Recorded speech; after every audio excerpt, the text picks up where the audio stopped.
سر ایک بحث بہت کامن ہے کہ نبی کریم صلی اللہ علیہ وآلہ وسلم کی برتھ ڈیٹ پر کچھ لوگ کہتے ہیں 12 ہے، کچھ لوگ کہتے ہیں 17 ہے۔ جب عیسیٰ علیہ السلام پیدا ہوتے ہیں تو اللہ کیا کہتا ہے؟ مریم، یہ سامنے جو کھجور کا درخت ہے اس کو ہلاؤ، پکی ہوئی اور تازہ کھجوریں گریں گی۔ 25 دسمبر کو کون سا درخت ہے جو پکی ہوئی کھجوریں گراتا ہے؟ حضرت عمر کے دور میں ایک شخص تھا جس کو مولا علی نے تھپڑ مار دیا۔ وہ حضرت عمر کے پاس آ گیا کہ جی مولا علی نے جو ہے مجھے تھپڑ مارا ہے۔ تو حضرت عمر کے لفظ ہیں،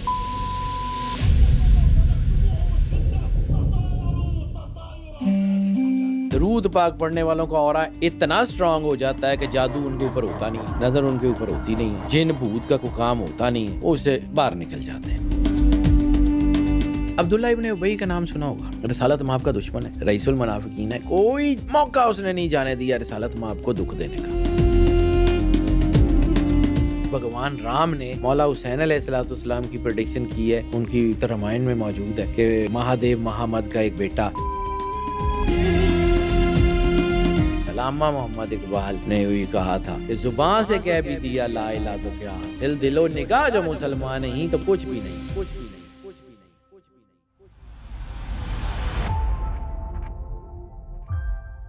السلام علیکم ایوری ون، آپ دیکھ رہے ہیں دا بلوٹر ڈیجیٹل اور میں ہوں آپ کی ہوسٹ نور السحر۔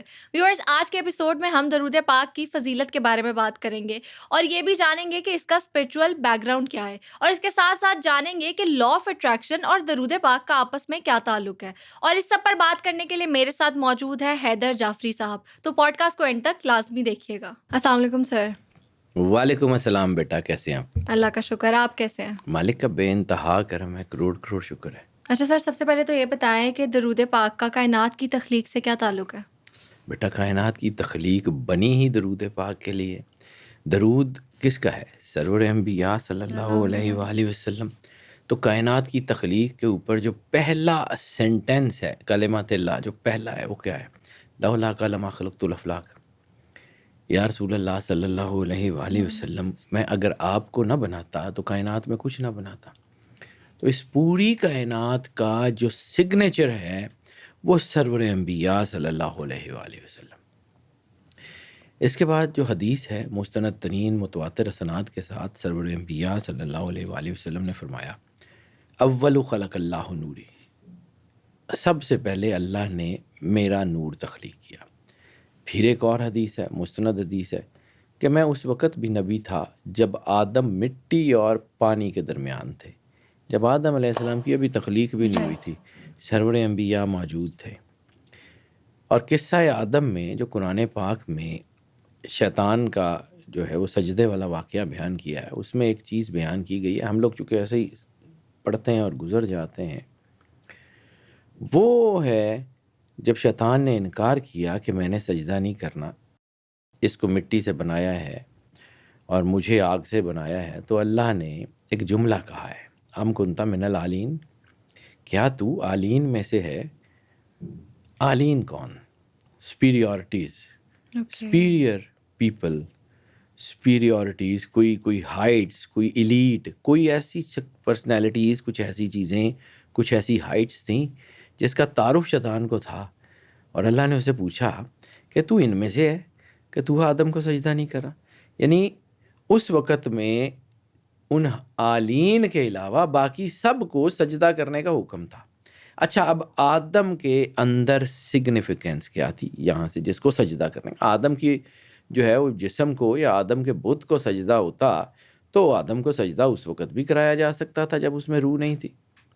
اس کے بعد رائٹ، اللہ کہتا ہے فَنَفَخْتُ فِيهِ روحی، جب ہم نے اپنی روح اس میں پھونکی تو اللہ نے آدم کو کہا آ دم کر دوں، تو اللہ نے جو آدم کو دم کیا نا، وہ جو پھونکی وہ روح تھی۔ وہ امر کس کا تھا؟ وہ نور کس کا تھا؟ اللہ کا۔ اور اللہ کا نور جو ہے وہ بیسیکلی، اس کو آپ کو یہاں پہ اگر آپ اس کو مد نظر رکھیں، جو حدیث میں نے بالکل پہلے بیان کی ہے، اول خلق اللہ نوری، آدم علیہ السلام کو جو ہے وہ نور دیا گیا سرور انبیاء کا۔ آدم علیہ السلام کی پیشانی میں جو نور چمک رہا تھا وہ سرور انبیاء صلی اللہ علیہ وآلہ وسلم کا نور تھا، وہ بادشاہ کونین کا نور تھا جس کو امر الہی کے طور پہ سجدہ کرایا گیا۔ کائنات کی سب سے بڑی اینٹی. اچھا، آدم علیہ السلام کا فیصلہ تو بہت پہلے ہو گیا تھا، انی جاعل فی الارض خلیفہ. یا میں تھوڑی سی 2-3 لائنیں مطلب ضمناً ذکر کر کے اس کو بناتا ہوں، کیونکہ میں آپ کو تھوڑا سا یہ سمجھا کے اگر آگے جی بڑھوں گا نا کہ شیطان کو مسئلہ کیا تھا آدم سے، تو پھر آپ کو آئیڈیا ہو جائے گا کہ تخلیق میں یہ شیطان کے سجدے کی لڑائی کیا تھی. شیطان کو ابلیس بھی کہتے ہیں. ابلیس کہتے ہیں تلبیس سے، لباس بدلنے سے، یعنی وہ ہو نا اور وہ کر رہا ہو. رائٹ. شیطان عبادت گزار تھا بھی اور عبادت گزار نہیں بھی تھا. کیوں؟ شیطان اٹھا ہے اسی زمین سے جہاں پہ آدم کو اتارا گیا ہے. وہ یہاں کی حکومت لینا چاہ رہا تھا. وہ جو خلیفۃ اللہ علی الارض کا سٹیٹس تھا وہ لینا چاہ رہا تھا. اب خلیفۃ اللہ علی الارض کا فیصلہ ہو گیا آدم کے حق میں. اللہ نے فیصلہ کر لیا انی جاعل فی الارض خلیفہ. اور شیطان جو ہے وہ اسی چکر میں عبادت کر رہا تھا. عبادت کا کوئی اس میں کوئی شک نہیں ہے، لیکن اس کی عبادت کا مطمع نظر اللہ نہیں تھا. اس کی عبادت کا مطمع نظر جو تھا وہ عہدہ تھا یا ایک گرینجر تھا. تو جب اللہ نے دیکھا کہ یہ تو ابلیس ہے، یہ تو لباس بدل بدل کے آتا ہے، عبادت کرتا ہے، چلے میں عبادت کا صلہ دے دیتا ہوں. یعنی یہاں سے شیطان اٹھتا ہے اور کہاں تک پہنچتا ہے، یعنی استاد بن جاتا ہے. کئی فرشتوں کو پڑھاتا ہے، کئی لوگوں کو بتاتا ہے، عرش معلیٰ کے مقربین میں شامل ہو جاتا ہے. پھر اللہ نے جب یہ دیکھا کہ یہ بات ہی نہیں آ رہا، تو پھر اللہ نے اعلان کیا آدم علیہ السلام کی حکومت کا. انی جاعل فی الارض خلیفہ. ہم نے آدم کو خلافت دی زمین میں. اب جب آدم کی خلافت کا اعلان کیا تو شیطان کی تو ساری امیدوں پہ اوس پڑ گئی. اس کی بالکل. عبادت تو ہزاروں لاکھوں سال کی گئی، اسی چکر میں تو وہ کر رہا تھا. پھر اس کی آدم سے لڑائی ہو گئی کہ یہ میری جگہ پہ کیسے آ گیا. ٹھیک ہے. اور پھر وہیں پہ قرآن پاک میں چونکہ بیٹا قرآن پاک پڑھتا ہوں تو مجھے وہ آتا ہے. علم الآدم اسماء کلہا. اللہ نے آدم کو اسماء کا، ناموں کا جو ہے وہ علم دیا، اشیاء کا علم نہیں دیا. علم الآدم الاشیاء کلہا کا علم نہیں دیا، علم الآدم الاسماء کلہا. تو اس کا مطلب ہے کچھ نام ایسے تھے جو عرش کی ساکھ پہ اللہ نے چھپا کے رکھے ہوئے تھے. ٹھیک ہے. ان میں سے بہت سے نام ہیں جو دنیا میں آئے تو دنیا میں اس سے پہلے وہ نام موجود ہی نہیں تھے. سرکار ختم مرتبت بادشاہ کونین کا نام سرور انبیاء صلی اللہ علیہ وآلہ وسلم سے پہلے دنیا میں کسی کا نہیں ہے. بالکل. وہ عرش کی ساکھ پہ کہیں اللہ نے چھپا کے رکھے ہوئے تھے. تو شاید انہی ناموں کا علم آدم علیہ السلام کو دیا، انہی ناموں کا نور آدم کی پیشانی میں چمکا، اور پھر اس نور کو اللہ نے کہا کہ یہ میری معرفت ہے، میرا نور ہے، میری تنویریں ہیں، اس کو سجدہ کرو. پھر سجدے کی لڑائی ہوئی. اب واپس اسی پہ آتے ہیں کہ تخلیق کا درود پاک ہی تو کائنات میں ساری چیزوں کی جان ہے. پوری کائنات کی تخلیق کی وجہ سرور انبیاء صلی اللہ علیہ وآلہ وسلم اور پوری کائنات میں. اب یہاں پہ ایک اور چیز، میں ڈائمنشن صرف کھول رہا ہوں، یہاں پہ ایک اور چیز ہمیں تو پتہ ہی نہیں درود ہے کیا. ہم تو یہ کہتے ہیں اللہم صلی علی محمد و آل محمد. ہم تو اللہ کو کہتے ہیں کہ یا رسول اللہ، اے اللہ آپ درود بھیجیں سرور انبیاء صلی اللہ علیہ وآلہ وسلم. ہمارا کام تو صرف جو ہے نا وہ لکھوا دینا ہے، یا اللہ کو کہہ دینا کہ بھیج دے، اتنا بھیج دے، اب کر دے، ایسے کر دے. ہمیں نہیں پتہ درود کی ڈائمنشن کیا ہے، کیونکہ اللہ نے بتائی نہیں. ہمیں نہیں پتہ درود کی ڈیلیکیسی کیا ہے، اللہ نے بتائی نہیں.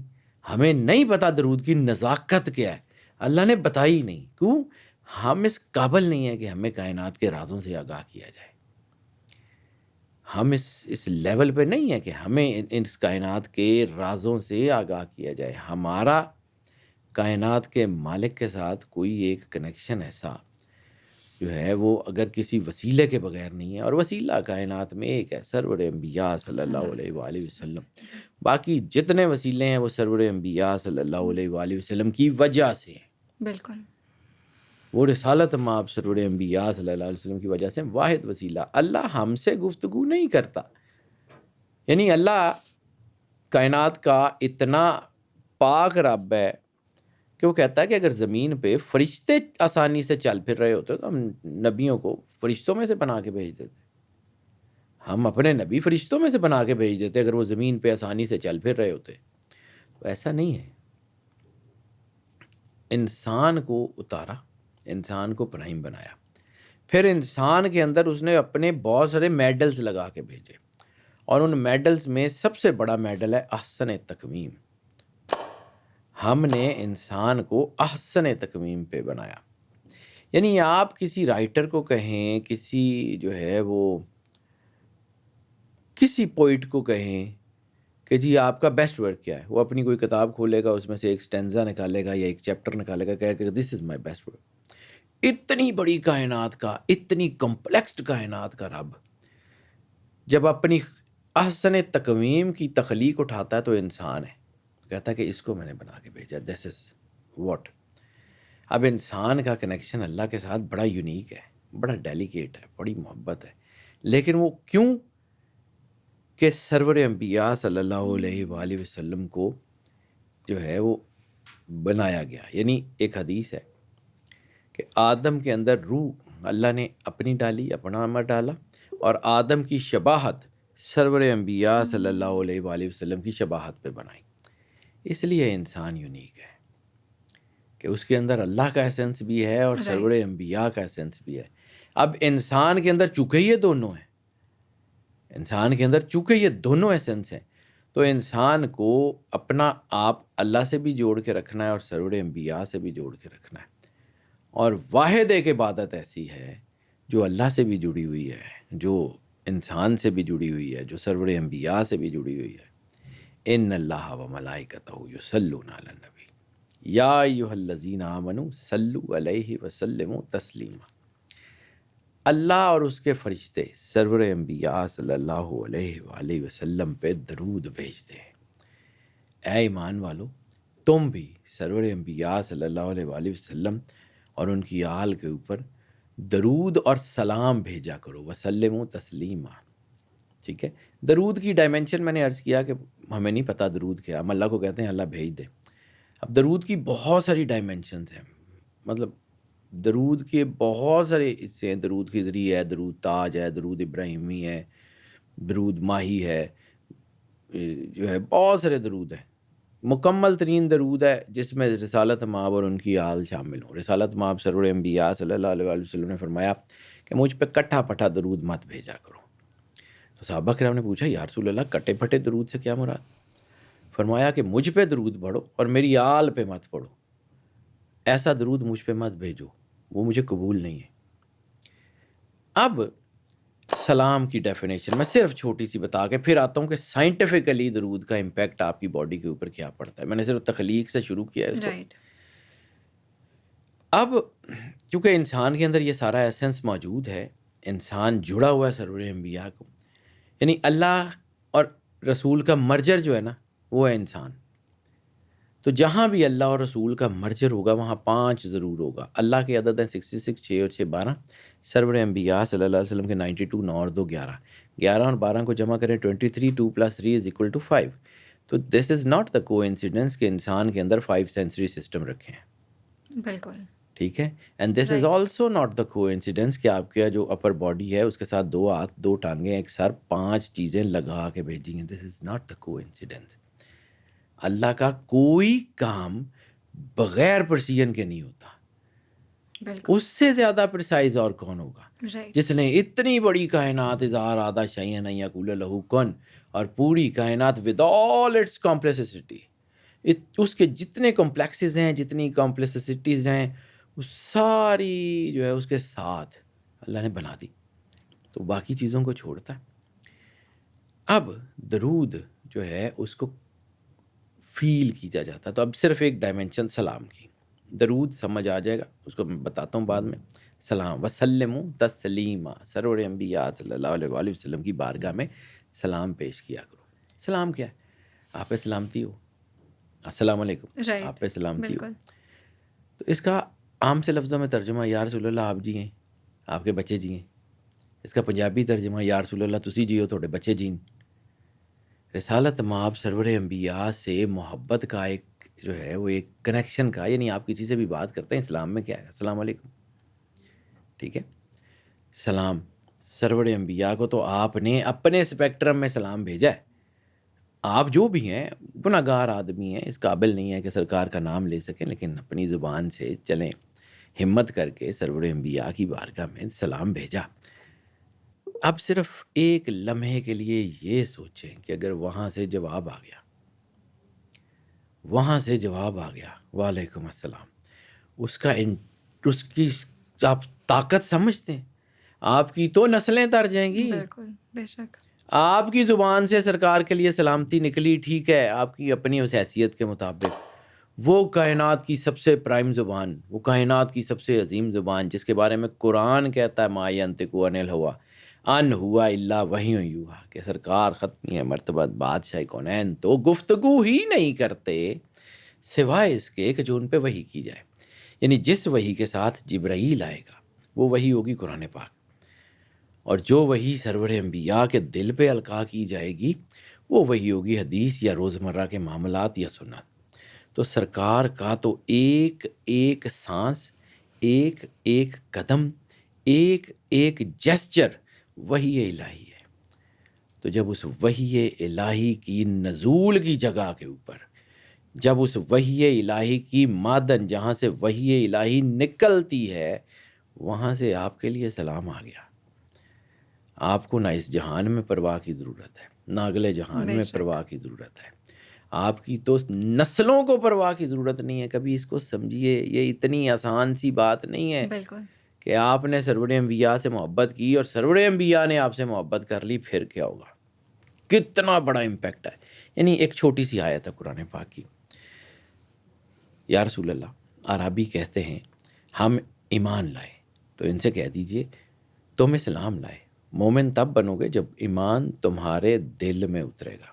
ٹھیک ہے، یہ قرآن پاک کی آیت کا ترجمہ ہے اور بڑی مستند ترین جو تفسیریں ہیں اس میں لکھا ہوا ہے. جب آپ نے کلمہ پڑھا تو مسلمان، اور جب آپ اسلام کے اوپر پریکٹس کرتے ہوئے آپ کی زندگی گزر گئی، تو پھر وہ جو نور ہے، جب رسالت مآب کی محبت کا وہ آپ کے دل میں اترا تو آپ مومن ہو گئے. اب ایک چین سائیکل شروع ہوئی. سرکار ختمی مرتبت سرور انبیاء صلی اللہ علیہ وسلم اور اللہ احسان نہیں رکھتے کسی کا. ان کی ایک نیچر، ان کی ایک فطرت ہے کہ احسان نہیں رکھتے، اتار دیتے. آپ نے اللہ کے راستے میں 1 روپیہ دیا، اس نے 70 کر کے واپس بھیجے. آخرت میں وعدہ کر لیا کہ وہ بھی دوں گا. آپ نے اتنی سی محبت کی اللہ سے، اس نے اتنی آپ سے محبت کی. رائٹ. جب اس نے اتنی محبت کی تو آپ کے اندر پھر اس کی محبت اور بڑھی، آپ نے اور محبت کی. تو یہ چین سائیکل ہے جو قیامت اور قیامت کے بعد تک چلتا رہے گا. ایک درود پاک نے ایک ایسا چین سائیکل آپ کا رسالت مآب سرور انبیاء صلی اللہ علیہ وآلہ وسلم سے ڈیولپ کر دیا کہ جس سے آپ مرنے کے بعد بھی باہر نہیں نکلیں گے، جس سے آپ قیامت میں بھی باہر نہیں نکلیں گے، جس میں آپ جنت میں چلے جاتے ہیں جنت میں بھی باہر نہیں نکلیں گے. وہ ایک امپیکٹ، ایک محبت کا آپ کے ساتھ رہے گا عبدالآباد تک. آپ کو اس کی سگنیفیکنس سمجھ نہیں آتی. اچھا، میں کچھ حدیثیں بیٹا آپ کو بتا دیتا ہوں جو میں نے اس کو لکھ کے رکھی ہوئی ہیں، حدیثوں کے نمبر وغیرہ بھی ہیں. تو وہ ذرا اس لیے بہتر ہوتا ہے کہ باقی تو ہم باتیں کر لیتے ہیں، لیکن کچھ باتیں جو جس کے ساتھ حوالے بڑے ضروری ہوتے ہیں. رائٹ. بالکل. ایک جناب عبداللہ ابن مسعود، عبداللہ ابن مسعود وہ ہستی ہیں کہ جن کو سرور انبیاء صلی اللہ علیہ وآلہ وسلم نے خود مفسر قرآن کہا ہے. یعنی آپ سرور انبیاء صلی اللہ علیہ وآلہ وسلم نے فرمایا کہ اگر تم قرآن میں کسی شبہ کا شکار ہو جاؤ تو عبداللہ ابن مسعود سے پوچھ لیا کرو. جس کو سرور انبیاء نے Right. مفسر قرآن کہا ہو وہ کتنی بڑی ہستی ہوگی. عبداللہ ابن مسعود کی روایت ہے کہ رسالت مآب سرور انبیاء صلی اللہ علیہ وآلہ وسلم نے فرمایا کہ قیامت والے دن میرے سب سے زیادہ نزدیک وہ شخص ہوگا جو سب سے زیادہ درود پاک پڑھنے والا ہوگا. جامع ترمذی کی 484 حدیث ہے. ایک اور ہے کہ حدیث ہے صحیح مسلم کی 408 نمبر، کہ جو شخص مجھ پہ 1 مرتبہ درود پڑھتا ہے اللہ اس کے اوپر 10 مرتبہ رحمت نازل کرتا ہے، اور رحمت کی ایک نظر 70 کبیرہ گناہوں کو جلاتی ہے. اب اس کی سگنیفیکنس سمجھیے، اس حدیث کی سگنیفیکنس کو سمجھانے کے لیے 2 فرشتے ہیں نا ہمارے یہاں، جی ایک نیکی لکھتا ہے، ایک بدی لکھتا ہے۔ جب انسان نیکی کر رہا ہوتا ہے تو بدی والا فرشتہ خاموش ہوتا ہے، بالکل اب نیکی کر رہا ہے تو بدی تو نہیں لکھی جائے گی، اور اگر انسان برائی کر رہا ہے تو نیکی نہیں لکھی جائے گی۔ بالکل۔ درود واحد عبادت ہے جس میں یہ دونوں مصروف ہوتے ہیں، دونوں، وہ کیسے؟ یہ نیکیاں لکھ رہا ہوتا ہے، یہ برائیاں مٹا رہا ہوتا ہے، اور اس کے 70 گناہ جو ہے وہ ایک رحمت کی نظر سے جلتے ہیں۔ یہ بھی مصروف ہے، یہ بھی مصروف ہے، یہ گناہ مٹا رہا ہے، یہ نیکیاں لکھ رہا ہے۔ تھرسٹ سمجھ آتا ہے آپ کو درود پاک کا کہ چیز کیا ہے؟ یہ ایسے ہی نہیں ہے۔ رسالت مآب سرور انبیاء صلی اللہ علیہ وسلم کی ایک اور حدیث ہے جامعہ ترمذی میں 486 میں 6-7 حدیثیں بتا کے پھر آگے بڑھتا ہوں۔ رائٹ۔ آپ نے فرمایا کہ دعا زمین اور آسمان کے درمیان رکی رہتی ہے جب تک کہ تم مجھ پہ اور میری آل پہ درود نہ بھیجو۔ یعنی آپ جو مرضی دعا کر لیں بغیر درود پا کے، وہ کھڑی رہے گی آسمان کے دروازے پہ، اذن ہی نہیں ملے گا۔ آسمان سے اندر جانے کا اذن سرور انبیاء صلی اللہ علیہ وآلہ وسلم، معراج نے یہ بات ثابت کر دی ہے۔ جتنے اولیاء ہیں، جتنے انبیاء ہیں، جتنے رسل ہیں، جتنے پیغمبر ہیں، وہ خاص لیول سے اوپر نہیں جا سکتے۔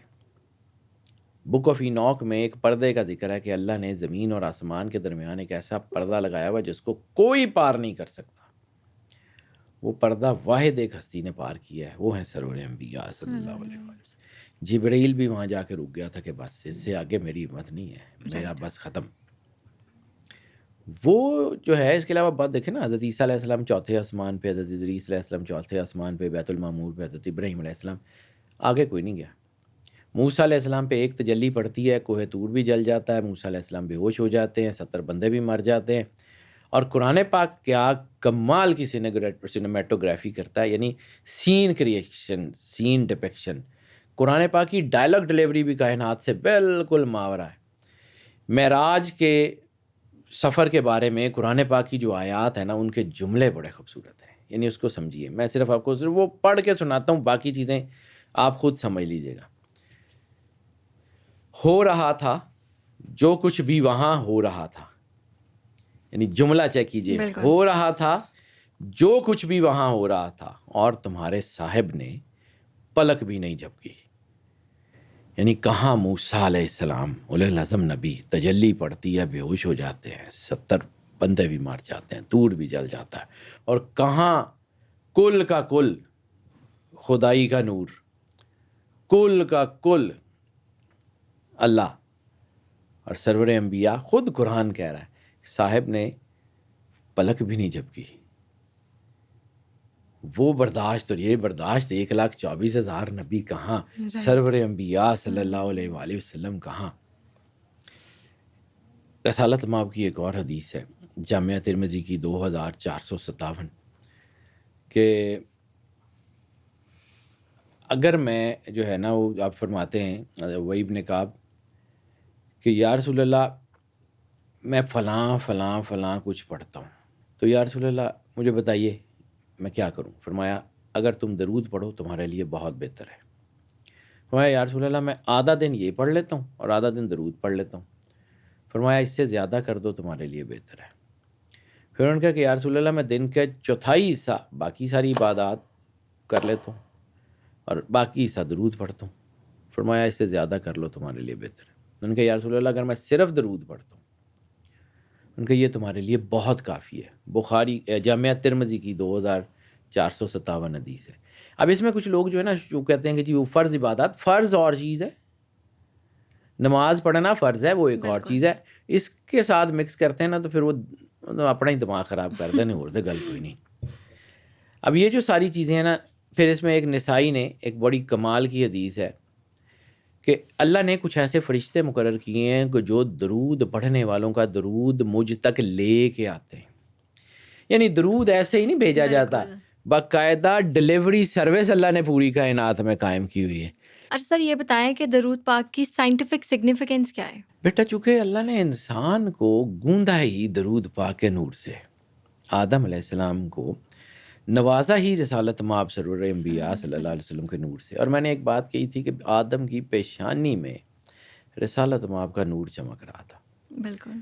تو پیشانی میں اور آپ کے سر میں جو میجر جو ہے وہ آرگن ہے وہ کیا ہے؟ برین. بالکل. تو جب دنیا نے برین کو پڑھا ہے نا تو ان کو یہ نظر آیا ہے کہ برین کے اندر کچھ ایسے جو ہے وہ نیچرل فنومیناز موجود ہیں جن کا تعلق ریلیجن سے ہے، جن کا تعلق اوکے. نور سے ہے. سیریبرم اور سٹیم آف دا برین، ان میں کچھ ایسی برین ویوز پیدا ہوتی ہیں جن کا تعلق درود پاک سے ہے. اب برین میں دو طرح کی ویوز ہوتی ہیں، اور بھی ہوتی ہیں لیکن میجر ایک الفا برین ویوز کہتے ہیں اس کو، اور ایک تھیٹا برین ویوز کہتے ہیں. الفا برین ویوز وہ ہوتی ہیں جو اکثر حالت بیداری میں ظاہر ہوتی ہیں، یا انسان پرسکون ہو، یا جیسے آپ خواب دیکھ رہے ہوتے ہیں، اب جو ہے نا سوچ رہے ہوتے ہیں کسی چیز کو، تو ایک دم سے کوئی چیز آپ کے برین جو ہے نا دماغ میں آتی ہے کہ وہ یہ کام کر لیں، وہ ایک آپ کو خیال آ جاتا ہے، ایک چیزیں آ جاتی ہیں ایک رائٹ. دم سے.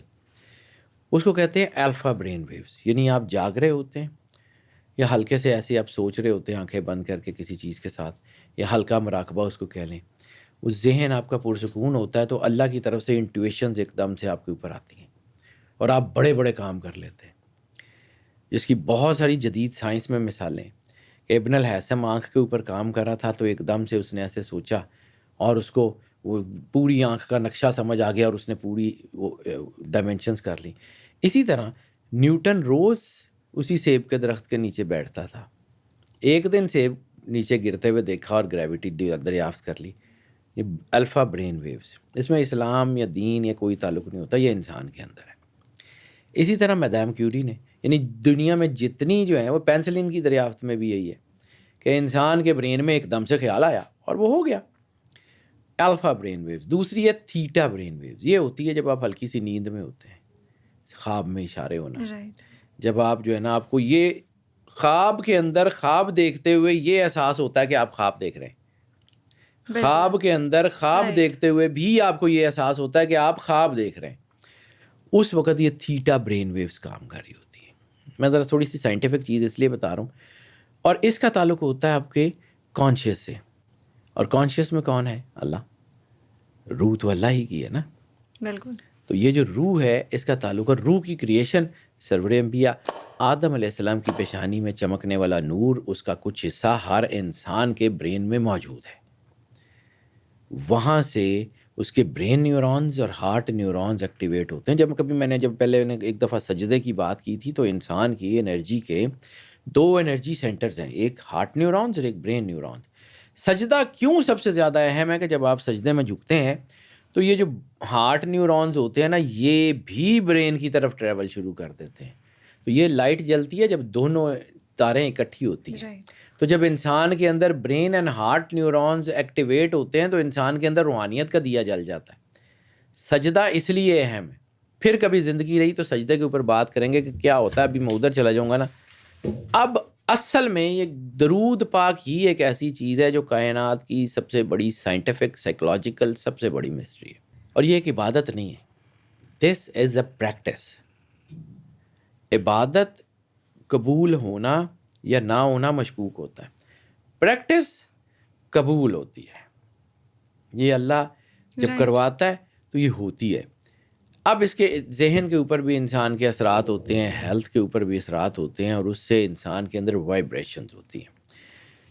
آپ کی باڈی میں کوئی چیز بھی اسٹیگننٹ نہیں ہے. اس پوری یونیورس میں کوئی چیز اسٹیگننٹ نہیں ہے، اسٹیٹک کچھ نہیں ہے. سورج گھوم رہا ہے، چاند گھوم رہا ہے، مطلب ہمیں لگتا ہے کہ سورج اسٹیٹک ہے اور اس کے گرد سولر ہے، تو ہماری پوری جو ہے نا ہمارا پورا سولر سسٹم کسی اور گلیکسی میں گھوم رہا ہے. یہ پوری کائنات کی ڈائمینشن، کیونکہ ایٹم سے لے کے یونیورس تک یہ ساری کائنات اسٹیٹک نہیں ہے. رائٹ. ٹھیک ہے، وائبریشنز میں. کیوں کہ اللہ اپنے بارے میں قرآن پاک میں کہتا ہے کل یومن ہوا فی شان، ہر روز اس کی نئی شان ہے. تو اگر اللہ اسٹیٹک نہیں ہے، کریٹر اسٹیٹک نہیں ہے، تو کریشن کیسے اسٹیٹک ہو سکتی ہے؟ بالکل. ٹھیک ہے. اب آ جاتے ہیں کہ یہ جو سرکار ختمی مرتبہ صلی اللہ علیہ وآلہ وسلم کے ساتھ پار ہم درود پڑھتے ہیں نا، تو یہ درود کی ایک آواز ہے، جو ان کی جو خاص لہریں ہیں درود پاک کی، یا جیسے درود تاج جب پڑھا جاتا ہے تو اس کی لہریں، وہ ایک پوری ایک سیکوینس میں. بالکل. ٹھیک ہے. اسی طرح قصیدہ بردہ شریف درود نہیں ہے لیکن رسالت مآب کی تعریف ہے. وہ جب پڑھا جاتا ہے تو اس کی ایک اپنی ایک سگنیفیکنس ہے. پھر کبھی رہی تو ان کے اوپر بات کروں گا، لیکن سب سے چھوٹا درود اللہم صلی علی محمد و آل محمد، ٹھیک ہے، اس کی جو برین ویوز ہوتی ہیں یہ آپ کے اندر فالس فٹیگ کو کم کرتی ہیں. یہ آپ کی برین کے اندر ایسی لہریں پیدا کرتی ہیں جو آپ کے اندر سکون پیدا کرتی ہے. اور اللہ اپنا تعارف کیا کراتا ہے؟ اللہ بذکر اللہ تطمئن القلوب واللہ نور السماوات والارض، اللہ زمین اور آسمان کا نور ہے اور اللہ ہی کے ذکر سے سکون ہے قلوب کا، اور کچھ بھی نہیں. تو سکون بھی اللہ ہے اور نور بھی اللہ ہے، اور اس نور تک جانے کا وسیلہ. اب وسیلہ کیوں ضروری ہے اس کو میں سمجھاتا ہوں. آپ نے یہ چائے بنانی ہے نا، پانی گرم کرنا ہے، رائٹ، ٹھیک ہے، تو ایک تو آپ کے پاس چیز ہے، آگ موجود ہے، وہ بالکل، کسی بھی صورت میں ہوگی. دوسرا پانی آپ نے گرم کرنا ہے تو پانی ہے. اب پانی کو آگ کے اوپر ڈال دیں گے، آگ بجھ جائے گی. کوئی رائٹ، وسیلہ، کوئی برتن چاہیے. تو اللہ تک جانے کے لیے جس وسیلے کی آپ کو ضرورت ہے، ورنہ اس کا نور آپ کو تب جلا کے راکھ کر دے گا، وہ سرور انبیاء صلی اللہ علیہ وآلہ وسلم کی ذات ہے. اللہ تک پہنچنے کا وسیلہ سرور انبیاء صلی اللہ علیہ وآلہ وسلم کی ذات ہے، اور کچھ بھی نہیں ہے. اب جب یہ آپ پڑھتے ہیں درود پاک تو کیا ہوتا ہے کہ آپ کی الفا اور تھیٹا برین ویوز میں کامنیس آنا شروع ہوتی ہے. آپ کے اندر تھکن ہے، آپ کے اندر پریشانی ہے، آپ کے خیالات الجھے ہوئے ہیں. یعنی آپ ابلتے ہوئے پانی میں ایسے کر کے اپنے چہرہ دیکھنے کی کوشش کریں گے، نہیں نظر آئے گا نا. وہی پانی جب کول اینڈ کام ہو جائے گا تو آپ کو سب کچھ نظر آئے گا، اپنے چہرے کے خد و خال بھی نظر آ جائے گا. بالکل، ٹھیک ہے. اسی طرح اللہ آپ کے ساتھ ہر وقت بات کر رہا ہے. اللہ کی انرجی ہر وقت آپ کے اوپر ہے. آپ کے اندر ابال ہے، آپ کو وہ جو ہے نا، آپ کے اندر وہ سکون نہیں ہے. تو جب آپ کے اندر وہ سکون نہیں ہے تو آپ اللہ سے جو ہے وہ کانٹیکٹ کیسے کر سکیں؟ اسی لیے تو اللہ کہتا ہے کہ اللہ بذکر اللہ تطمئن القلوب، کہ اللہ کے سوا تو دلوں کا سکون ہے ہی نہیں. اس آپ کے اندر سکون آئے گا، آپ اس کے اندر اپنی لائف دیکھیں گے، آپ کو خود سے راستے نظر آنے شروع ہو جائیں گے کہ ادھر جانا ہے، ادھر جانا ہے، یہ کرنا ہے، یہ کرنا ہے. اسی کو تو کہتے ہیں کہ جو ڈیوائن گائیڈنس وہ آپ کے اندر سے ہی تو ملتی ہے. میرے سمیت کسی سے کچھ پوچھنے کی ضرورت نہیں ہے، ہر انسان کے اندر لگا کے بھیجا ہوا ہے. ہر انسان کے اندر اللہ نے یہ سسٹم لگا کے بھیجا ہوا. ہاں چونکہ چلانا نہیں آتا تو پھر وہ جن لوگوں کے ساتھ، جن لوگوں کو یہ ذرا تھوڑا سا اس کا آئیڈیا ہوتا ہے تو وہ بتا دیتے ہیں کہ جی ایسے کر لیں تو ایسے نکل جائیں گے. گائیڈ ہی کر سکتے ہیں، اس سے آگے تو نہیں. پھر آپ کے اندر جو ہے نا آج کل سب سے زیادہ جو ضرور دنیا کو ہے وہ فوبیاز ہیں. ہائٹوفوبیا، رائٹ، ہائیڈروفوبیا، کلسٹروفوبیا. مجھے 20 سال ہو گئے ہیں بیٹا یہ کام کرتے ہوئے. صبح سے لے کے شام تک میں چارٹس بھی دیکھتا ہوں، لوگوں سے ملتا ہوں، کاؤنسلنگ کرتا ہوں. تو 20 سال میں مجھے کم از کم اس فیلڈ کی ABC تو آنی چاہیے نا. بالکل، وہ زیادہ نہ آئے، چلو نلائق ہی صحیح، لیکن ABC کا تو پتہ ہونا چاہیے نا. تو میں روز یہ کیس دیکھتا ہوں. 20 سال میں نے اس کو دیکھا. میں ایک خانقاہی سسٹم میں بڑا ہوا ہوں. میں جس خاندان میں پیدا ہوا، ہمارا بڑا ڈیپ ڈاؤن قسم کا خانقاہی سسٹم سے تعلق ہے. میرے والد صاحب علماء اکیڈمی کے پرنسپل ریٹائرڈ. ساری میرا علماء کے ساتھ میرا بڑا تعلق ہے. میں نے شوق سے قرآن پاک پڑھا. میں عالم مفتی نہیں ہوں، لیکن میں چونکہ علم کو پڑھا ہے تو اس کے مطابق بات کرتا ہوں. میں نے اس کو جتنا دیکھا ہے، فوبیاز کا علاج درود پاک سے آگے ہے ہی کچھ نہیں. کلسٹروفوبیا ہو، ہائٹوفوبیا ہو، آپ درود پاک پڑھنا شروع کریں، آٹومیٹیکلی آپ کے برین پیٹرن سیٹ ہونا شروع ہوتے ہیں، آپ کے فوبیاز دور ہونا شروع ہو جاتے ہیں. اسے پریکٹیکل کر کے دیکھیے گا. روزمرہ میں ہمارے جو آج کل کے حالات چل رہے ہیں، کشیدگی بڑی ہے، دباؤ ہے، ہر بالکل، بندہ الجھا ہوا ہے. کسی کو کوئی مسئلہ ہے، کسی کے انزائٹی، گھر میں ڈپریشن، انگزائٹی، ڈپریشن ہے. ہمارے ہاں لڑائیاں بہت ہو رہی ہیں، بالکل، فیملی کے اندر بہت سارا ہو گیا ہے. سب سے بڑا ہے کہ سلیپ سائیکل ڈسٹرب ہوا. رائٹ، اب ڈیپ سلیپ آپ کی زندگی میں بہت ضروری ہے. جب آپ ڈیپ سلیپ میں ہوتے ہیں تو آپ کی باڈی اپنے آپ کو ریپیئر کر رہی ہوتی ہے، آپ کی پوری باڈی کی کلینزنگ چل رہی ہوتی ہے. آپ ڈیپ سلیپ میں جاتے ہی نہیں ہیں تو باڈی کی کلینزنگ رک جاتی ہے. باڈی کی کلینزنگ رکتی ہے تو آپ کی باڈی کے اندر ٹاکسنز پیدا ہونا شروع ہو جاتے ہیں، ٹاکسیکیشن ہونی شروع ہو جاتی ہے. آپ کی باڈی کے اندر زہر، اسکن کی سینسٹیوٹیز، آنکھوں کی سینسٹیوٹیز، اسٹمک کی سینسٹیوٹی، اور خاص طور کے اوپر جو ہے وہ آپ کے لوور ابڈومنس کی سینسٹیوٹی، یہ بہت زیادہ ہونا شروع ہو جاتی ہے. ایسی صورت میں درود پاک آپ کو سکون سے ڈیپ سلیپ میں لے کے جاتا ہے اور آپ کی باڈی کی کلینزنگ ٹھیک ہوتی ہے. جتنا زیادہ پڑھتے جائیں گے اتنا زیادہ. پھر اس کے اوپر آ جائیں کہ آپ کے اندر جو سب سے زیادہ سائنٹیفکلی جس کی بات کروں گے، سب سے زیادہ آپ کی باڈی کو ضرورت ہے آپ کے پازیٹیوٹی اور نیگیٹیوٹی کے بیلنس کی. انسان ہے تو انسان کے اندر نیگیٹیوٹی بھی ہے، پازیٹیوٹی بالکل بھی ہے. ایسے ہے. انسان کو اچھے خیال بھی آتے ہیں، انسان کو برے خیال بھی آتے ہیں. تو اس کا بیلنس، یعنی اللہ نے جب کہا ہے وہ وضع المیزان کہ ہم نے میزان قائم کیا، تو میزان اللہ نے صرف اور صرف اعمال تولنے کے لیے تو نہیں کیا، زندگی کے زمین آسمان کے بیلنس کو قائم رکھنے کے لیے کیا ہے نا. تو وہ بیلنس آپ کے ساتھ بھی ہوگا تو آپ توازن میں رہیں گے، ورنہ تو آپ گر جائیں گے. تو درود پاک ایک خاص قسم کا ایک انرجی کوڈ ہے جو آپ کو کلینز کرتا ہے. یعنی آپ سمجھیں کہ آپ نے کوئی جو ہے نا، جیسے کمپیوٹر کے اندر آپ جو ہے نا وہ کمانڈ دیتے ہیں، رائٹ. اسٹوریج کلینر یا جو جس کا جو ہے اپنا، یا فون ماسٹرز جیسے ایپس ہوتے ہیں کہ وہ آپ کے فون کو ساری کیشے کلیئر کرتے ہیں، سارا کچھ کلیئر کرتے ہیں، جو آپ کے اندر چیزیں ہوتی ہیں اس کو کلیئر کرتے ہیں. تو اس کی ایک کمانڈ ہوتی ہے نا، اس کا ایک بالکل. کوڈ ہوتا ہے. وہ انسان کی باڈی میں بھی وہ جو کوڈ ہے وہ دیٹ از درود پاک. اوکے. جتنا زیادہ پڑھتے ہیں آپ کی باڈی کلینز ہوتی ہے، آپ کی سوچ پاک ہوتی ہے، آپ کی چیزیں بہتر ہوتی ہیں، آپ خود بخود اللہ کے قریب جانا شروع ہو جاتے ہیں. اس کی ایک نشانی، میں نے بڑی چھوٹی چھوٹی چیزوں سے بیٹا اللہ سیکھا ہے. تو میں ایک دفعہ ایک جنک یارڈ میں کھڑا تھا، تو میں نے بہت کم اتنے سمجھدار انگریز دیکھے ہیں. انگریز ویسے ذرا ٹھیک ہوتے ہیں، لیکن وہ جو جسے ہم کہتے ہیں نا کہ اسپریچولی رائٹ. ڈیپ کنیکٹڈ، وہ ڈیپ کنیکٹڈ انگریز میں نے بہت ہی کم دیکھے ہیں. تو ایک میں ڈیپ کنیکٹڈ انگریز کو جانتا ہوں، نام اس کا تھا جارج. وہ ایک جنک یارڈ کا مینیجر تھا. تو وہاں پہ نا جنک یارڈ میں وہاں سے روز گزرتا تھا، تو جنک یارڈ میں ایک بہت بڑا ریسائکلر لگا ہوا تھا. تو وہاں پہ نا میگنیٹک کرین تھی، وہ گاڑیوں کو اٹھاتی تھی، ریسائکلر میں ڈالتی تھی، ریسائکلر اس کو چھوٹے چھوٹے ٹکڑوں میں علیحدہ علیحدہ بانٹ دیتا تھا، لوہا علیحدہ، پلاسٹک علیحدہ، پورا ایک سسٹم لگا ہوا تھا وہاں پہ. تو میں نے جارج سے پوچھا کہ جارج، یہ جو گاڑیاں کھڑی ہیں، یہ جو گل سڑ رہی ہیں، ان کو تو نے کیوں نہیں ڈالا ریسائکلر میں، ان کو بھی کر دیتا. تو اس نے کہا کہ میں تمہیں بتا دوں یا دکھا دوں. میں کہا مجھے پریکٹیکل کر کے دکھا. اس نے کہا اوکے. اس نے وہ میگنیٹک کرین آن کی، گاڑی اٹھائی، تھوڑی سی اٹھائی تو وہ نیچے گر گئی. اس نے مجھے ایک جملہ کہا، اس نے کہا کہ these are rusted, that's why these are here. تو اس دن کسی نے بول کے اندر سے بتایا کہ اللہ کا میگنیٹ تو ہر جگہ کام کر رہا ہے، آپ کے اوپر زنگ ہے. آپ کا بالکل. زنگ اگر جس دن دھل گیا، اس دن یہ ریسائکلر آپ کو بھی ٹھیک کر دے گا. رائٹ. آپ اس ریسائکلر میں جا ہی نہیں سکتے جب تک آپ کے اندر زنگ ہے. گناہوں کا، برائیوں کا، بدیوں کا، چیزوں کا زنگ ہے. تو آپ کے اندر تو اللہ نے یہ توفیق نہیں دی. تو اس زنگ کو صاف کرنے کا طریقہ وہی درود پاک. آپ کا زنگ دھل جائے گا، آپ کو کائنات کا ریسائکلر خود رسپونڈ کرے گا. یعنی ایک اور آیت قرآن پاک کی، کل ان کنتم تحبون اللہ، کہ یا رسول اللہ صلی اللہ علیہ وآلہ وسلم، یہ لوگ آپ سے کہتے ہیں کہ ان کو اللہ سے محبت کرنی ہے تو یہ کیسے کریں. کہ وہ لوگ جو اللہ سے محبت کا دعویٰ کرتے ہیں ان سے کہہ دیجئے فَاتَّبِعُونِی، میری اطاعت کرو، یحببکم اللہ، اللہ تم سے محبت کرے گا. اب اس کا سیکوینس سمجھیے اس آیت کا. اللہ نے رسول اللہ صلی اللہ علیہ وآلہ وسلم کو کہا، کیونکہ اللہ مخاطب ہی سرکار کو کرتا ہے، ہمیں مخاطب نہیں کرتا. ہماری اتنی حیثیت ہی نہیں ہے کہ ہم سے اللہ بات کرے.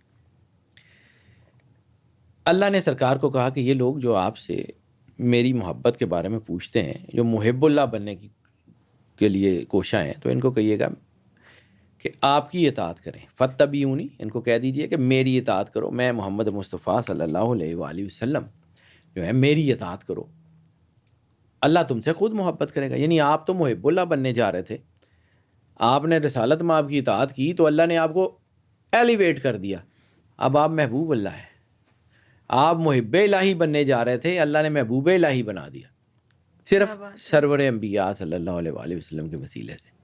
تو جب آپ درود سے پڑھنے سے جڑتے ہیں تو آپ کی نیچرل ایلیویشن ہونی شروع ہوتی ہے. سائنٹیفکلی آپ کی باڈی میں آپ کے اندر کی نیگیٹیوٹی ختم ہوتی ہے تو آپ آٹومیٹیکلی پازیٹیوٹی میں جاتے ہیں. آپ کا اللہ کے ساتھ روحانی جو ہے نا وہ رابطہ بڑا مضبوط ہو جاتا ہے. اب پوری باڈی میں ایک اللہ نے ایک سیکیورٹی میکنزم لگایا ہوا ہے، بلکہ دو لگائے ہوئے ہیں. جیسے انرجی سینٹرز دو ہیں، برین اینڈ ہارٹ نیورونز، اسی طرح آپ کی باڈی کے اندر بھی دو سیکیورٹی میکنزم ہیں. ایک فزیکل بیماریوں سے بچانے کا، اس کو کہتے ہیں آپ کی امیونٹی. امیونٹی یہ ہے کہ آپ کی باڈی میں کیلشیم، وائٹامن، مختلف چیزیں وہ اتنی اسٹرانگ ہو جاتی ہیں کہ اگر کوئی بیماری کا جراثیم آپ کی باڈی پہ حملہ کرتا ہے تو یہ پہلے ہی مار دیتی ہیں. اور دوسرا سسٹم اللہ نے آپ کی باڈی کے گرد لگایا ہوا ہے جس کو ہم کہتے ہیں کہ میگنیٹک فیلڈ ہے. وہ ایک مقناطیسی حصار ہے، اور وہ حصار آپ کے اوپر آنے والے جادو، ٹونے، نظر، اسیب، ان سب کو روکتا ہے. اس کو ہم ٹیکنیکلی کہتے ہیں اورا. درود پاک پڑھنے والوں کا اورا انتہائی کلینز ہوتا ہے. درود پاک پڑھنے والوں کا اورا اتنا اسٹرانگ ہو جاتا ہے کہ جادو ان کے اوپر ہوتا نہیں ہے، نظر ان کے اوپر ہوتی نہیں ہے، جن بھوت کا کوئی کام ہوتا نہیں ہے، وہ اسے باہر نکل جاتے ہیں. اب جن بھوت کا بھی یہ بڑا مسئلہ ہے ہمارے یہاں نا، یہ بڑا موسٹ سیلیبریٹی ٹاپک ہے، یہ ہٹ جائے گا اس سے، لیکن میں ایک بات چھوٹی سی کر کے پھر آگے بڑھتا ہوں. میں بار بار ایک ہی بات ریپیٹ کرتا ہوں کہ آدم یہ ہیں جن کو ان ساری مخلوقوں نے سجدہ کیا ہوا ہے. بالکل ٹھیک ہے، ان کی جرت نہیں ہے کہ ان کے اوپر ہاتھ ڈال لیں. جن بھوت آپ کے اوپر چڑھ ہی نہیں سکتا یہ سب. ہاں، ہوتا کیوں ہے؟ آپ اپنے مقام سے گرتے ہیں تو یہ حاوی ہوتے ہیں. اب ساری دنیا کے بابے یہ کہتے ہیں جی جن لاؤ، اس کو کوئی نہیں کہتا تو اپنے مقام کے اوپر کھڑا ہو، ان کی جرت ہی نہیں ہے، چھوڑ جائیں گے. بالکل آپ اس مقام تک پہنچتے ہیں درود پاک سے، آپ اسپرچولی اتنے مضبوط ہو جاتے ہیں. یعنی درود پاک کو آپ سمجھ رہے ہیں کہ یہ اسپرچول سنکرونائزیشن ہے. اسپرچول سنکرونائزیشن سمجھیں جز سے کل کا ملن ہے. اللہ کے اندر فنفختو فیہ روحی کا راز ہے. اللہ کی روح، اللہ کا امر آپ کے اندر موجزن ہے. آپ کے اندر اللہ کے نور کا ایک جز موجود ہے. تو جب آپ ایلیویٹ کر کے محب اللہ سے محبوب اللہ بنتے ہیں، محب الہی سے محبوب الہی بنتے ہیں، تو آپ اس نور کی سنکرونائزیشن میں آ جاتے ہیں. تو پھر آپ کو سمجھ آتا ہے قطرہ ملا سمندر سے سمندر ہو گیا، موج ہے دریا میں اور بیرون دریا کچھ نہیں. جب آپ اللہ کے ساتھ جڑے ہوئے ہیں، آپ اللہ کے نور کی تنویر ہیں، ایسی کی تیسی کسی بیماری کی، ایسی کی تیسی کسی جادو کی، ایسی کی تیسی کسی چیز کی، لیکن آپ اسے ٹوٹ گئے ہیں. تو پھر وہ جو میاں صاحب نے کہا تھا کہ جڑی بکڑی جڑوں وچھڑی ہو بگیاڑاں جوگی. پھر ٹھیک ہے، پھر آپ کو شیطان حملہ کریں، پھر آپ کو جن حملہ کریں، پھر آپ کو کوئی بھی حملہ کریں، پھر آپ کا نصیبہ. جب آپ کے اوپر درود سے رحمتیں ہی نہیں ہو رہی تو پھر آپ پھنسیں گے. پھر ٹھیک صحیح پھنسیں گے. یہ پوری کائنات کا جو فلو ہے نا، اس سے درود پاک آپ کو جوڑتا ہے. اب ہمارے ہاں جو ہے وہ اولیاء اللہ کے، میں نے ایک دفعہ ایک پوڈ کاسٹ میں ذکر کیا تھا کہ رسالت مآب سرور انبیاء صلی اللہ علیہ وسلم سے تین باقاعدہ محکمے جو ہے وہ پیرلل چلتے ہیں. ایک میں غوث، کتب، ابدال، اوتاد، اخیار، زنجبہ، نقبہ، درویش، سالک، ایک کلندروں کا، اور ایک تیسرا جو ان سب کے اوپر نظر رکھتا ہے. یہ تینوں محکمے آخر لوگ ہی ہیں نا، انسان ہی ہے نا، جو مراقبہ، تیر سیر، کائنات کے رازوں کو جانتے ہیں، جن کا تصور اتنا پاورفل ہو جاتا ہے. یعنی اس کی اہم ترین یہ ریکی، یہ سمدہ، یہ آپ کی پرسنالٹی ایلیویشنز، یہ مائنڈ سائنسز. آپ کو مائنڈ سائنسز کے معجزے دنیا میں نظر آ جاتے ہیں نا. تو مائنڈ سائنسز تو بہت چھوٹی سی چیز ہے اسپرچول سائنسز کے مقابلے میں، تو کچھ بھی نہیں ہے. اور پھر ہم کہتے ہیں کہ جی ولیوں سے کرامت صادر ہوتی ہے. تو ولیوں سے کرامت اس لیے صادر ہوتی ہے کہ وہ رسول اللہ سے جڑے ہوتے ہیں. وہ انہوں نے کرو نہیں آنا، یہ رسول اللہ صلی اللہ علیہ وآلہ وسلم سے جڑے ہوتے ہیں، اس لیے ان کے اوپر برکتوں کا نزول ہوتا ہے. وہ برکتیں معجزے کرامتیں کرتی ہیں، بندہ نہیں کرتے. بندوں کے ہاتھ میں کچھ نہیں ہے. بندہ جب اللہ سے بندھ جاتا ہے نا، یعنی آپ اس کو سمجھیں کہ میرے بندوں کے اوپر اللہ کا کرم ہے، یعنی وہ لوگ جو اللہ سے بندھے ہوتے ہیں ان کے اوپر اللہ کا کرم ہوتا ہے. اور وہ جو رسی اللہ کو بندوں کے درمیان باندھتی ہے، یعنی بندوں کو اللہ کے ساتھ جوڑتی ہے، اس رسی کا نام درود پاک ہے اور سرور انبیاء صلی اللہ علیہ وآلہ وسلم کی محبت ہے، اور کچھ نہیں ہے. برکتیں اس لیے آتی ہیں. اچھا سر، یہ بتائیں کہ لا آف اٹریکشن اور درود شریف کا آپس میں کیا تعلق ہے؟ ہمارے ہاں ارد گرد ہم روز بات کرتے ہیں لا آف اٹریکشن کی. انسان اچھا سوچے اچھا ہو جاتا ہے، برا سوچے برا ہو جاتا ہے. چیزیں جو ہے نا، وہ انسان کے اندر ایسی انرجی ہے جو انسان کے اندر پازیٹیو وائبریشن پیدا کرتی ہے، اور پازیٹیو وائبریشن سے انسان صرف سوچتا ہے تو رزق آنا شروع ہو جاتا ہے. انسان صرف سوچتا ہے تو اس کی بیماریاں ٹھیک ہونی شروع ہو جاتی ہیں. انسان صرف سوچتا ہے تو اس کے جو ہے نا وہ معاملات ٹھیک ہونا شروع ہو جاتے ہیں، اس کی دعا قبول ہونی شروع ہو جاتی ہے. تو آخر ایسی کون سی جو ہے نا اس کے اندر کوئی مقناطیس جڑ جاتا ہے جو کائنات کی جو ساری طاقتیں ہیں وہ اس کی طرف اٹریکٹ ہونا شروع ہو جاتی ہیں. تو مطلب ایک شیخ سعدی کی ایک آیت مجھے یہاں یاد آ گئی. وہ کہتے ہیں کہ میں نے ایک جگہ ایک مٹی کو دیکھا تو اس کے اندر بہت خوشبو گلابوں کی آ رہی تھی. تو میں نے اسے کہا کہ مٹی تیرے اندر ایسی کیا چیز ہے کہ تیرے اندر سے گلاب کی خوشبو آ رہی ہے؟ تو اس مٹی نے کہا کہ میں تو وہی تیرا خاک ہوں، میں تو وہی اندھیری مٹی ہوں، ہاں میں کچھ عرصہ گلابوں کے ساتھ رہی ہوں، اس لیے ان کی خوشبو کا اثر مجھ میں آ گیا۔ رائٹ، جتنا آپ سرور انبیاء صلی اللہ علیہ وآلہ وسلم سے جڑتے جاتے ہیں وہ نور آپ کے اندر آتا جاتا ہے۔ اور ایک جملہ میں نے بڑے سوچ سمجھ کے یہ جملہ کہا تھا، یہ کہلانی بھی اللہ کی ذات ہے، میری اوقات حیثیت کیا ہے، لیکن سمجھیے وجود انسانی ایک ایسی کھیتی ہے جس میں اللہ کی صفات کاشت ہوتی ہیں۔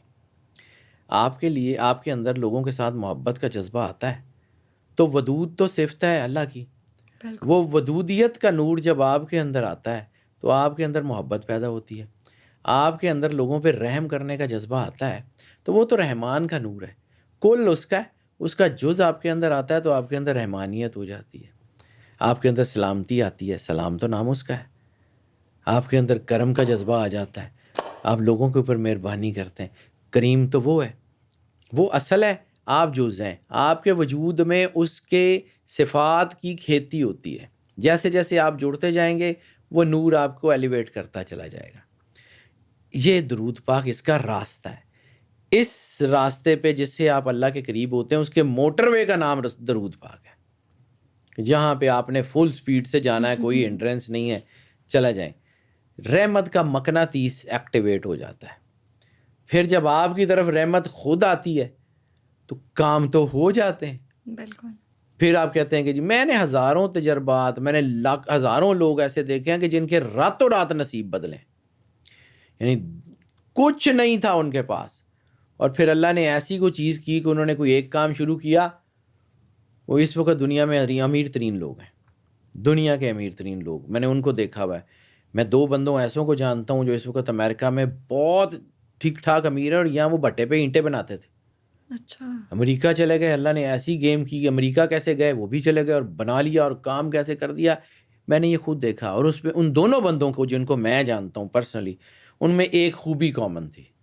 دن رات درود پاک پڑھتے تھے، دن رات درود پاک پڑھتے تھے۔ میں نے ایک اور بڑی کمپنی، نام نہیں لیتا، بڑا مشہور گروپ ہے، 50 ان کے نیچے 50 اور جو ہے نا مختلف کمپنیز ہیں، ان کے جو مالک ہے اس کو میں نے یہ کام کرتے ہوئے دیکھا، درود پاک پڑھتے تھے اور پھر اللہ نے برکت دینی شروع کی، ایک کا فیکٹری، دوسری فیکٹری، اس وقت 53 فیکٹریز ہیں ان کی، 53، بہت بڑا گروپ ہے پاکستان کا۔ اور اس بندے کو میں نے دیکھا ہے کہ اس کی جمعے والے دن صبح فجر کی ٹکٹ مدینہ کی بک ہوتی تھی اور جمعہ جا کے وہ مدینہ پڑھتے تھے، میں نے ان کو کیا بات 15 ہے، سال یہ کرتے ہوئے دیکھا ہے، لیکن اس بندے میں درود پاک، اور دوسرا اتنی بڑے گروپ کا مالک، اتنے بڑے گروپ کا چیئرمین، لفٹ مین، ڈرائیور، صفائی کرنے والے، جب کبھی اس نے پاکستان میں ہونا ہے، اس کے آفس کے اوپر بہت بڑا کانفرنس ہال تھا، زمین پہ جو ہے وہ دسترخوان لگتے تھے، چیئرمین آف دا کمپنیز اپنے صفائی کرنے والوں کے ساتھ، لفٹ مینوں کے ساتھ، گارڈوں کے ساتھ بیٹھ کے کھانا کھاتا تھا، اور میں نے اس کو بانٹتے ہوئے دیکھا ہے، اور پھر اللہ نے ایسے اس کی کمپنی ایلیویٹ کی ہے آؤٹ آف دا بلو کہ وہ فوت ہو گئے ہیں، اللہ ان کے درجات بلند کرے، آمین، میں نام نہیں لیتا لیکن وہ بہت شاندار آدمی تھے، میرے دادا جی کے چونکہ بہت دوست تھے تو میں نے ان کو پریکٹیکلی درود پاک کرتے پڑھتے ہوئے ہی دیکھا ہے۔ سر درود پاک سے بیماریاں کیسے دور ہوتی ہیں؟ باڈی میں ٹاکسیکیشنز ہوتی ہیں، اور پھر درود پاک پڑھتے ہوئے آنسو، رکت، کیفیت کوئی ایسی ہو جاتی ہے نا جب آپ کی، تو آپ کی باڈی کے اندر کچھ ایسے ہارمونز ڈیولپ ہوتے ہیں، جیسے جو ہے نا اینڈروفینز، جو ہے نا ایک اینڈروفینز ایسے کیمیکلز ہوتے ہیں جو انسان کے اندر خوشی لاتے ہیں، یا ایک ڈوپامین کا جو ہے وہ رائٹ، ایسی چیز ہے کہ جو آپ کے ہارٹ سسٹم کو بہتر کرتا ہے، کارڈیو ویسکولر، سیروٹونین جو ہے آپ کی اسکن کی ٹون کو بہت بہتر کرتا ہے، اسکن میں خوش، جیسے کہتے ہیں نا کسی کا چہرہ دمک رہا تھا، بالکل، تو وہ جو چہرے کی دمک ہوتی ہے وہ بیسیکلی وہ ایک خاص کیمیکلز یا ہارمونز آپ کے اندر ڈیولپ ہوتے ہیں جو آپ کی اسکن کے اوپر، آپ کی آنکھوں کے اوپر، آپ کی باڈی کے اوپر بیماریوں کو دور کر کے جو ہے اس کا باعث بنتے ہیں، یہ خوشی، سکون، درد میں کمی کے لیے، یعنی انسان، ٹچ تھیراپی کیا ہے کہ ایک بندہ شدید تکلیف میں، اس کے کسی بچے نے، اس کی ماں نے اس کا ہاتھ پکڑا ہے اور اس کو کہا کہ اچھا بیٹا، یا کوئی پرانی کوئی کہانی سنانی شروع کی ہے، تو اس کے اندر وہ جو تکلیف کا احساس ہے وہ کم ہونا شروع ہو گیا، باڈی ریئیکٹ کرتی ہے۔ رائٹ، یہ ساری چیزیں سائنٹیفکلی ٹیسٹڈ اینڈ پروون ہے کہ درود پاک پڑھنے والوں میں یہ چیزیں ٹھیک ہو جاتی ہیں، امیونٹی بہتر ہونا شروع ہو جاتی ہے، بیماریوں سے لڑنے کی صلاحیت بڑھ جاتی ہے. یعنی ان کے ہارٹ اٹیک ہوتے ہوئے میں نے بہت کم لوگ ایسے دیکھے ہیں جو زیادہ درود پاک پڑھتے تھے اور ان کو ہارٹ اٹیک ہوا ہو. بہت کم، میری زندگی کے تجربے کی بنیاد پہ کہہ رہا ہوں، بہت کم لوگ ایسے دیکھے ہیں کہ جو بہت درود پاک پڑھتے ہیں ان کو ہارٹ اٹیک نہیں ہوتا، کیونکہ ان کے اندر یہ ڈوپامین اور اس قسم کے یہ جو ہے نا یہ بننے شروع ہو جاتے ہیں. اور پھر جب آپ کو یہ لگتا ہے نا کہ آنسو آ گئے ہیں، تو اس کا مطلب ہے سرکار کی نظر آپ کے اوپر پڑی ہے. آپ کے اندر وہ نہیں ہے. جب سرکار آپ کی طرف دیکھتے ہیں نا تو آپ کے اندر رکت پیدا ہوتی ہے، آنسو آ جاتے ہیں، آپ کے پسینہ آ جاتا ہے، چیزیں آ جاتی ہیں. درود پڑھتے پڑھتے یہ کیفیت ہوتی ہے. تو پھر انسان اسپرچول جو ہے وہ ایلیویشنز کی طرف جاتا ہے. خلوص سے درود پڑھا جائے، خلوص سے پڑھا جائے تو پھر انسان جو ہے نا وہ پتہ نہیں کہاں تک پہنچتا ہے. یعنی اگر اللہ کا وعدہ ہے فاذکرونی اذکرکم، میرا ذکر کرو میں تمہارا ذکر کروں گا، تو آپ سرور انبیاء صلی اللہ علیہ وسلم کا ذکر کرنا شروع کر دیں، اللہ لوگوں کے دلوں میں آپ کی محبت پیدا کرنی شروع کر دیتا ہے. لوگوں کے دلوں میں آپ کی عزت بڑھنی شروع ہو جاتی ہے، تزکیہ نفس ہونا شروع ہو جاتا ہے، آپ کے گناہ جلنے شروع ہو جاتے ہیں، آپ کے اوپر اللہ کی کرم کی نظر ہوتی ہے، آپ ایلیویٹ ہوتے ہوتے ہوتے ہوتے مقربین خدا میں جا پہنچتے ہیں. انسان کے اندر ایک نیگیٹو چیز ہے جس کو نفس کہتے ہیں، نفس امارہ جو برائی کا حکم دیتا ہے. تو اس کے بارے میں روایت ہے یا کچھ یہ ہے کہ جب آدم علیہ السلام کا بت تھا، ابھی سجدہ نہیں ہوا تھا، تو شیطان نے حقارت سے اس بت کے اوپر تھوکا تھا. وہ مقام ناف کے اوپر گرا اور وہاں پہ ایک وائرس کہہ لیں، وہ جو شیطانیت کا وائرس تھا وہ اس کے ساتھ لگ گیا. اس وائرس کی وجہ سے نفس بنا. اللہ کا کوئی کام بلا وجہ نہیں ہوتا. بالکل. وہ جو شیطانیت کا وائرس ہے وہ نفس ہے. اب اس نفس کو پاک کرنا ہے. تو اس نفس کو پاک کیسے کرنا ہے؟ کہ آپ کے اندر جو 7 انرجی کے سینٹرز ہیں جس میں سے 6 پاکیزہ ہیں، 7واں ناپاک ہے، اس 7ویں کو پاک کرنا ہے ان 6 نے رل کے: قلب، روح، سری، خفی، اخفا، انا، نفس. اخفا تک 6 کے 6 مل کے جب نور سے نوری ہوتے ہیں تو یہ راستہ بلاک کر دیتے ہیں، نفس تک غذا جاتی نہیں ہے. پھر وہ کہتے ہیں کہ جی نفس کو کہ جی اگر تو نے کچھ کھانا ہے، بھوکا مر رہا ہے، تو یہ نور ہے، لے لے. پھر نفس نور کی غذا لینی شروع کرتا ہے اور پھر نور سے نوری ہو جاتا ہے. یہ پھر کبھی صحیح اس کے اوپر دوبارہ بات کریں گے کہ کیا ہوتا ہے. تو وہ جو نور کا ٹریول ہے وہ اس کا راستہ بھی، یعنی نفس کے وائرس کے لیے جو اینٹی وائرس ہے یا اس کا جو آپ سمجھ لیں کہ آپ نے جو ویکسین ہے وہ درود پاک ہے. نفسانیت کا علاج درود پاک ہے. رسالت مآب کی حدیث ہے کہ شیطان تمہارے دلوں میں، تمہاری رگوں میں خون کے ساتھ دوڑتا ہے. تو خون کے ساتھ اگر شیطان دوڑتا ہے تو اس کو نکال لیں گے کیسے؟ باہر کی دوائی سے، ٹیکوں سے، انجیکشن سے. شیطان کی کون سی اینٹی ڈاٹ ہے؟ وہ واحد اینٹی ڈاٹ ہے، وہ نور ہے. وہ رسالت مآب کے نور کے آگے کھڑا نہیں ہو سکتا. تو جتنا آپ کی رگوں میں نور جائے گا، جتنا آپ درود پاک پڑھیں گے، اتنا ہی ہے. اور پھر علامہ صاحب کا ایک کانسیپٹ، بڑا شاندار قسم کا ایک کانسیپٹ ہے کہ خودی اور بے خودی کا. ہم اس کو صرف پڑھتے ہیں، ہمیں سمجھ نہیں آتی. خودی اور بے خودی کا جو کانسیپٹ ہے وہ یہ ہے کہ انسان اپنے اندر صفاتی الہی صفات کو جو ہے نا وہ پیدا کرتا ہے اور اس سے انسان مکمل ہو کے انسان کامل بنتا ہے. اور پھر انسان کامل مل کے ایک بڑا اچھا انسانی معاشرہ بناتا ہے. یعنی کچی اینٹوں سے پہلے پکی اینٹیں بنتی ہیں اور پھر پکی اینٹیں ایک بڑے قلعے کو جنم دیتی ہیں. تو یہ تو ہے بیٹا جو ہے وہ اصل میں اس درود کی سائنٹیفک سگنیفیکنس کہ انسان کو اچھا انسان بناتی ہے اور اچھے انسان مل کے اچھا معاشرہ بناتے ہیں. بالکل. انسان کے اندر یہ درود پاک اتنی بڑی طاقت پیدا کرتا ہے کہ آپ کی سوچ ہے وہ آپ کی چیزوں کو انٹائرلی ڈفرینٹ ڈائمینشن میں لے جاتا ہے. سر، ایک بحث بہت کامن ہے ہماری سوسائٹی میں کہ نبی کریم صلی اللہ علیہ وسلم کی برتھ ڈیٹ پر کچھ لوگ کہتے ہیں 12 ہیں، کچھ لوگ کہتے ہیں 17 ہیں. آپ اس بارے میں کیا کہیں گے؟ دیکھو بیٹا، سرور انبیاء صلی اللہ علیہ وآلہ وسلم کی ذات ماورا ہے. سرکار ختمی مرتبت بادشاہ کونین نے اپنا تعارف کیا کرایا ہے کہ میں اس وقت بھی نبی تھا جب آدم مٹی اور پانی میں تھے، ٹھیک ہے، مٹی اور پانی کے درمیان تھے۔ اس وقت تو نہ چاند تھا، نہ سورج تھا، نہ یہ قمری مہینے تھے، نہ ہجری سن شروع ہوا تھا، بالکل نہ عیسوی سن کا وجود تھا، نہ 12 تھی، نہ 17 تھی، نہ 14 تھی، تاریخیں تو تھی نہیں۔ ایک اللہ تھا، ایک سرور انبیاء صلی اللہ علیہ وآلہ وسلم تھے۔ اللہ کی تنویریں العالین میں جمع تھی، ٹھیک ہے۔ وہ آلین جس کے بارے میں قرآن میں اللہ کہتا ہے نا، ابھی اس کا میں نے ذکر کیا جی کہ ام کنت من العالین، کہ تو ان آلین میں سے ہے، تو وہ آلین تھے۔ اور ایک کانسیپٹ یہاں پہ مجھے یاد آ گیا، ہم نے اصل میں ظلم کیا اپنے بچوں کے ساتھ کہ ہم نے علامہ محمد اقبال پڑھانا چھوڑ دیا۔ میں نے ذرا سا ضمناً اس سے پہلے بھی ذکر کیا کہ کانسیپٹ ہے محمد ان دا میکنگ۔ میں نے پچھلی جو ہے نا ابھی بات کرتے کرتے بالکل شروع میں نے اس کا ذکر کیا تھا کہ کانسیپٹ ہے محمد ان دا میکنگ۔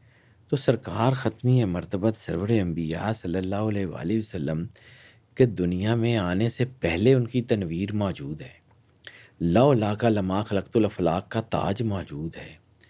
تو آج جس بھی دن کے اوپر ان کی میلاد، ان کا جو ہے نا وہ ان سے محبت کے لیے کیا جائے، ٹھیک ہے، بالکل لیکن بات یہ ہے کہ اس کے بارے میں رائے تو جو سرور انبیاء صلی اللہ علیہ وآلہ وسلم کے گھر کے لوگوں کی رائے ہے، جو سرکار ختمی مرتبت بادشاہ کونین کے، یعنی بچہ اگر کوئی بھی، مطلب سرور انبیاء تو اس ڈائمنشن سے ہی ماورا ہے، لیکن کوئی بھی دنیا میں کوئی بچہ آتا ہے تو اس کے والدین کو، اس کے گھر والوں کو پتہ ہوتا ہے نا کہ اس کی ڈیٹ آف برتھ کیا ہے، باہر کے لوگوں کو تو نہیں آئیڈیا ہوتا۔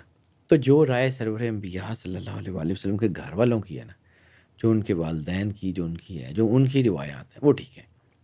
لیکن میرا ذاتی عقیدہ یہ ہے کہ کائنات میں ہر دن میلاد نبی ہے، ہر لمحہ میلاد النبی ہے، ہر سیکنڈ کا کروڑواں کھربواں حصہ میلاد النبی ہے، بالکل کیونکہ یہ کائنات سرور انبیاء صلی اللہ علیہ وآلہ وسلم کے امپیکٹ سے باہر جا ہی نہیں سکتی۔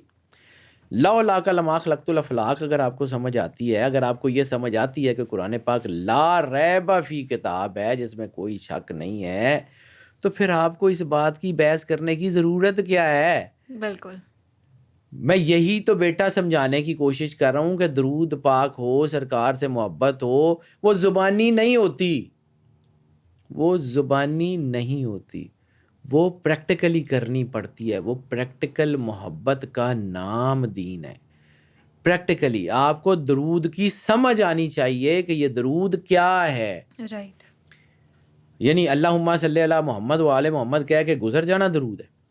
تو یہی تو علامہ صاحب نے، میں بار بار بیٹا ایک ہی چیز کا تو مجھے دکھ ہے کہ ہم نے اپنے بچوں کے ساتھ بہت بڑا ظلم کر دیا، علامہ محمد اقبال کو اپنی جڑوں سے نکال کے، اپنی کتابوں سے، اپنی اسٹڈیز کے اندر سے علامہ محمد اقبال کو جو ہے وہ نکال کے اپنے بچوں کے ساتھ ظلم کر دیا، ہم نے تباہی پھیر دی ہے۔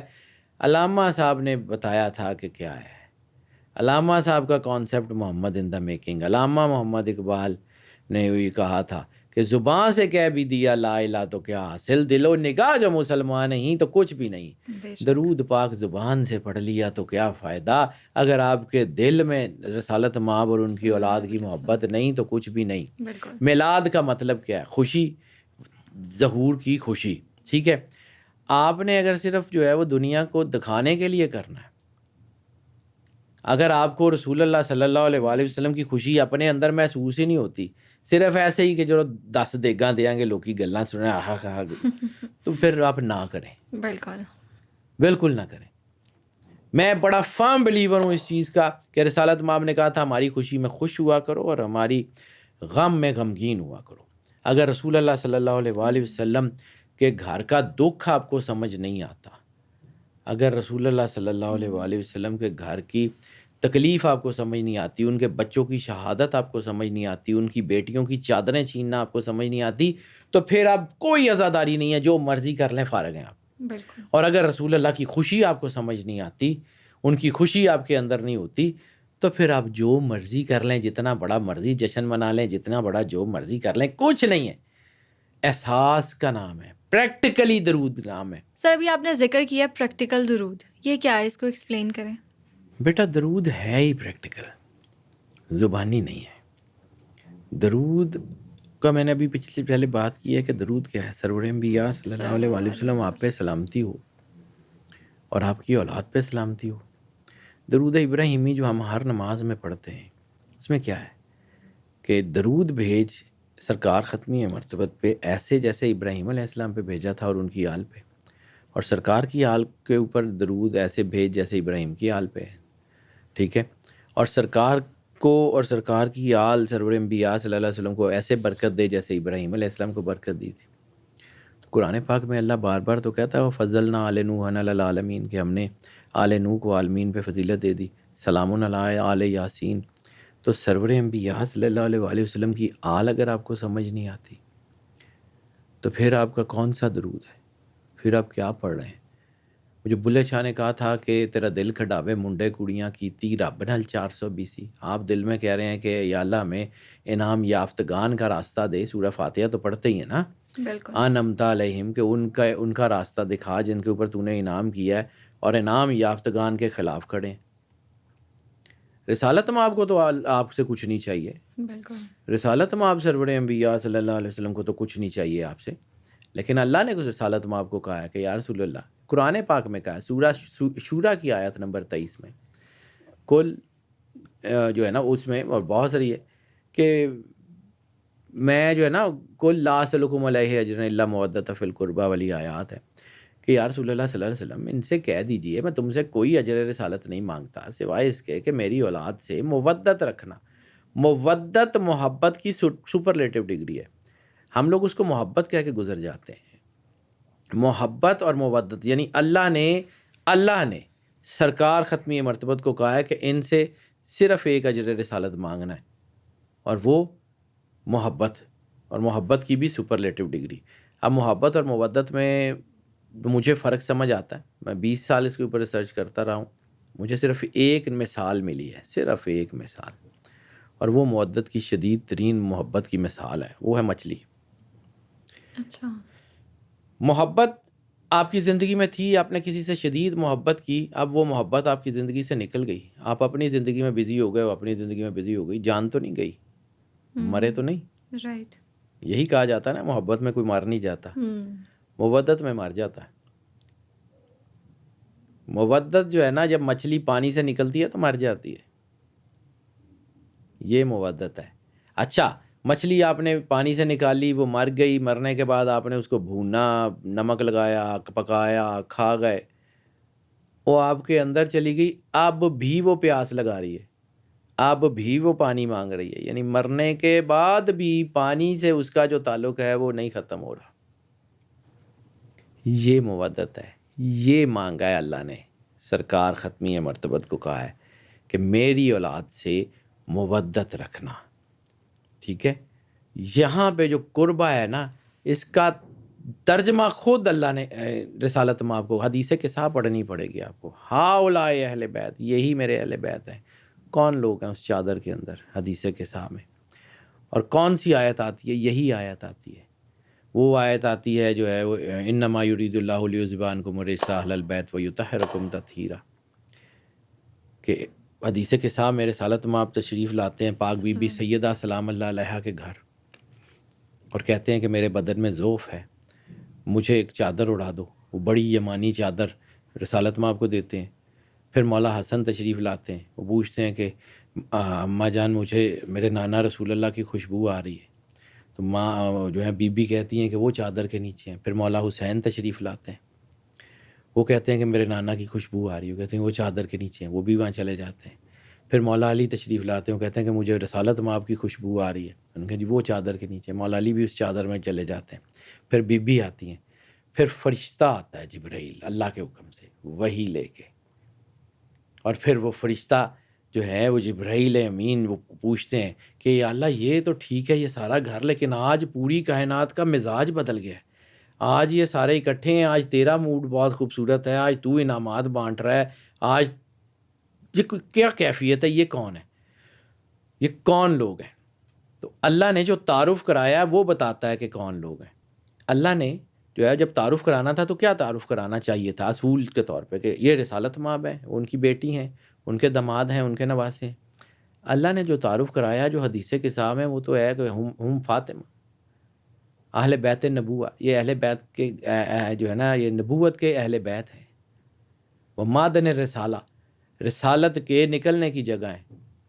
ہم فاطمہ، وہ پاک بی بی سیدۃ العالمین سلام اللہ علیہا ہے، و ابوہا، وہ اور ان کے والد ہیں، و بالوہا اور ان کے شوہر ہیں، و بنوہا اور ان کے بیٹے ہیں۔ اللہ تو پاک بی بی سیدہ سلام اللہ علیہا سے رسالت مآب سرور انبیاء صلی اللہ علیہ وسلم کا تعارف کرا رہا ہے۔ اللہ نے یہ کیا کیا ہے؟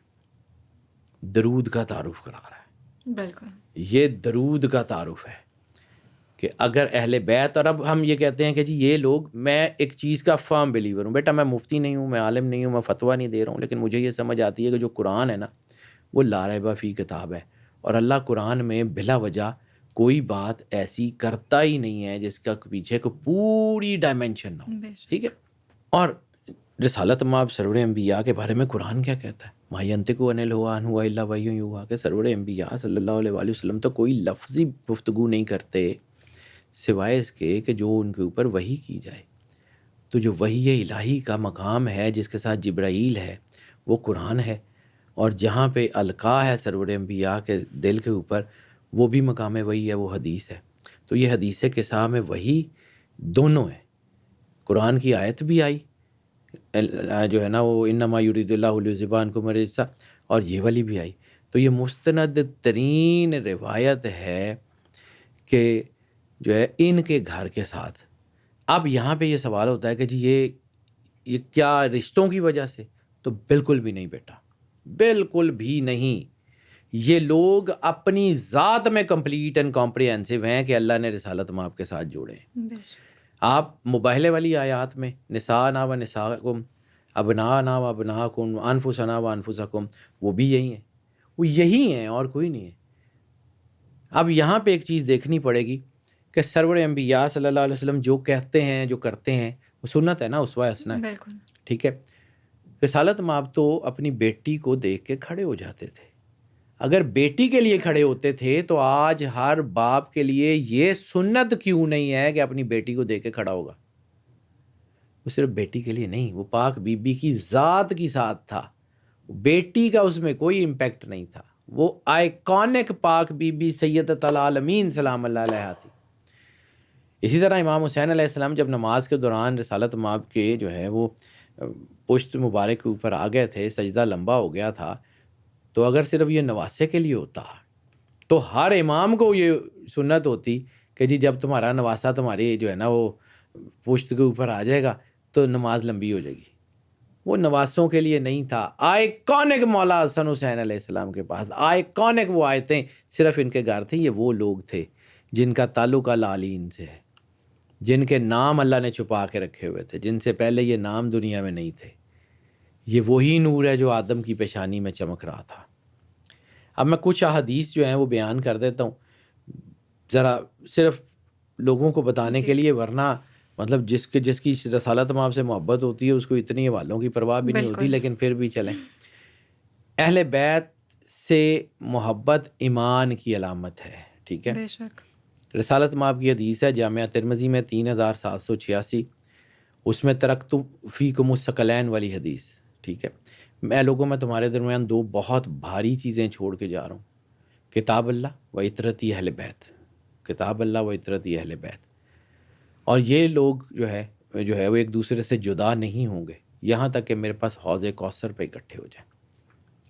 تو یہ جو اطرتی اہل بیت ہیں یہ وہی ہیں جو رسالت مآب کی لیگیسی ہے، اور وہ اسی گھر سے ہے، باقی کوئی نہیں ہے بیٹا۔ یعنی مولا حسن حسین علیہ الصلوۃ والسلام کی اولاد، پاک بی بی سیدہ کی اولاد، یہ حال ہے۔ باقی مقدس لوگ ہیں لیکن ہیں یہی، کیونکہ اللہ بیٹا اللہ کا فیصلہ، اللہ کو ڈکٹیشن تو نہیں نہ دینی۔ رائٹ۔ اب اللہ جو ہے وہ کائنات کے سب سے گناہ گار آدمی کو کہ میں نے چھوڑ دیا ہے، تو کون ہے جو جا کے کہے گا کہ اللہ اصول قاعدے ضابطے کے مطابق تو سزا بنتی تھی، آپ نے چھوڑ دیا؟ اور اللہ جو ہے وہ کائنات کے سب سے نیک آدمی کو اٹھا کے دوزخ میں ڈال دے، کون ہے جا کے کہے گا کہ اللہ جو ہے نا یہ اصول قاعدے ضابطے کے مطابق تو یہ چھوٹنا چاہیے تھا، آپ نے سزا دے دی؟ کوئی نہیں کر سکتا۔ علی کل شیء رب ہے، اللہ کی جو مرضی، جو اس نے چاہا اس نے قرآن میں نازل کر دیا، جو اس نے چاہا اس کے رسول سرور انبیاء صلی اللہ علیہ وسلم کی زبان سے نازل ہو گیا. ہم جا کے ڈکٹیشنیں دیں گے کہ جی یہ ہوتا ہے اور یہ نہیں ہوتا اور یہ ہوتا ہے اور یہ نہیں ہوتا. اللہ نے جو کہا ہے وہ ماننا ہے کہ اپنی ماننی ہے. تو پھر دین بھی اپنا. اہل بیت سے بغض رکھنے والا جنت سے محروم ہوگا. حدیث ہے رائٹ. جس میں سرکار نے کہا تھا یہی حدیث کے ساتھ اللہم والا من والاہم اللہم آدھا من آدھم لحمہم لحمی دمہم دمی، کہ اے اللہ جو ان سے محبت رکھے اس سے تو محبت رکھ.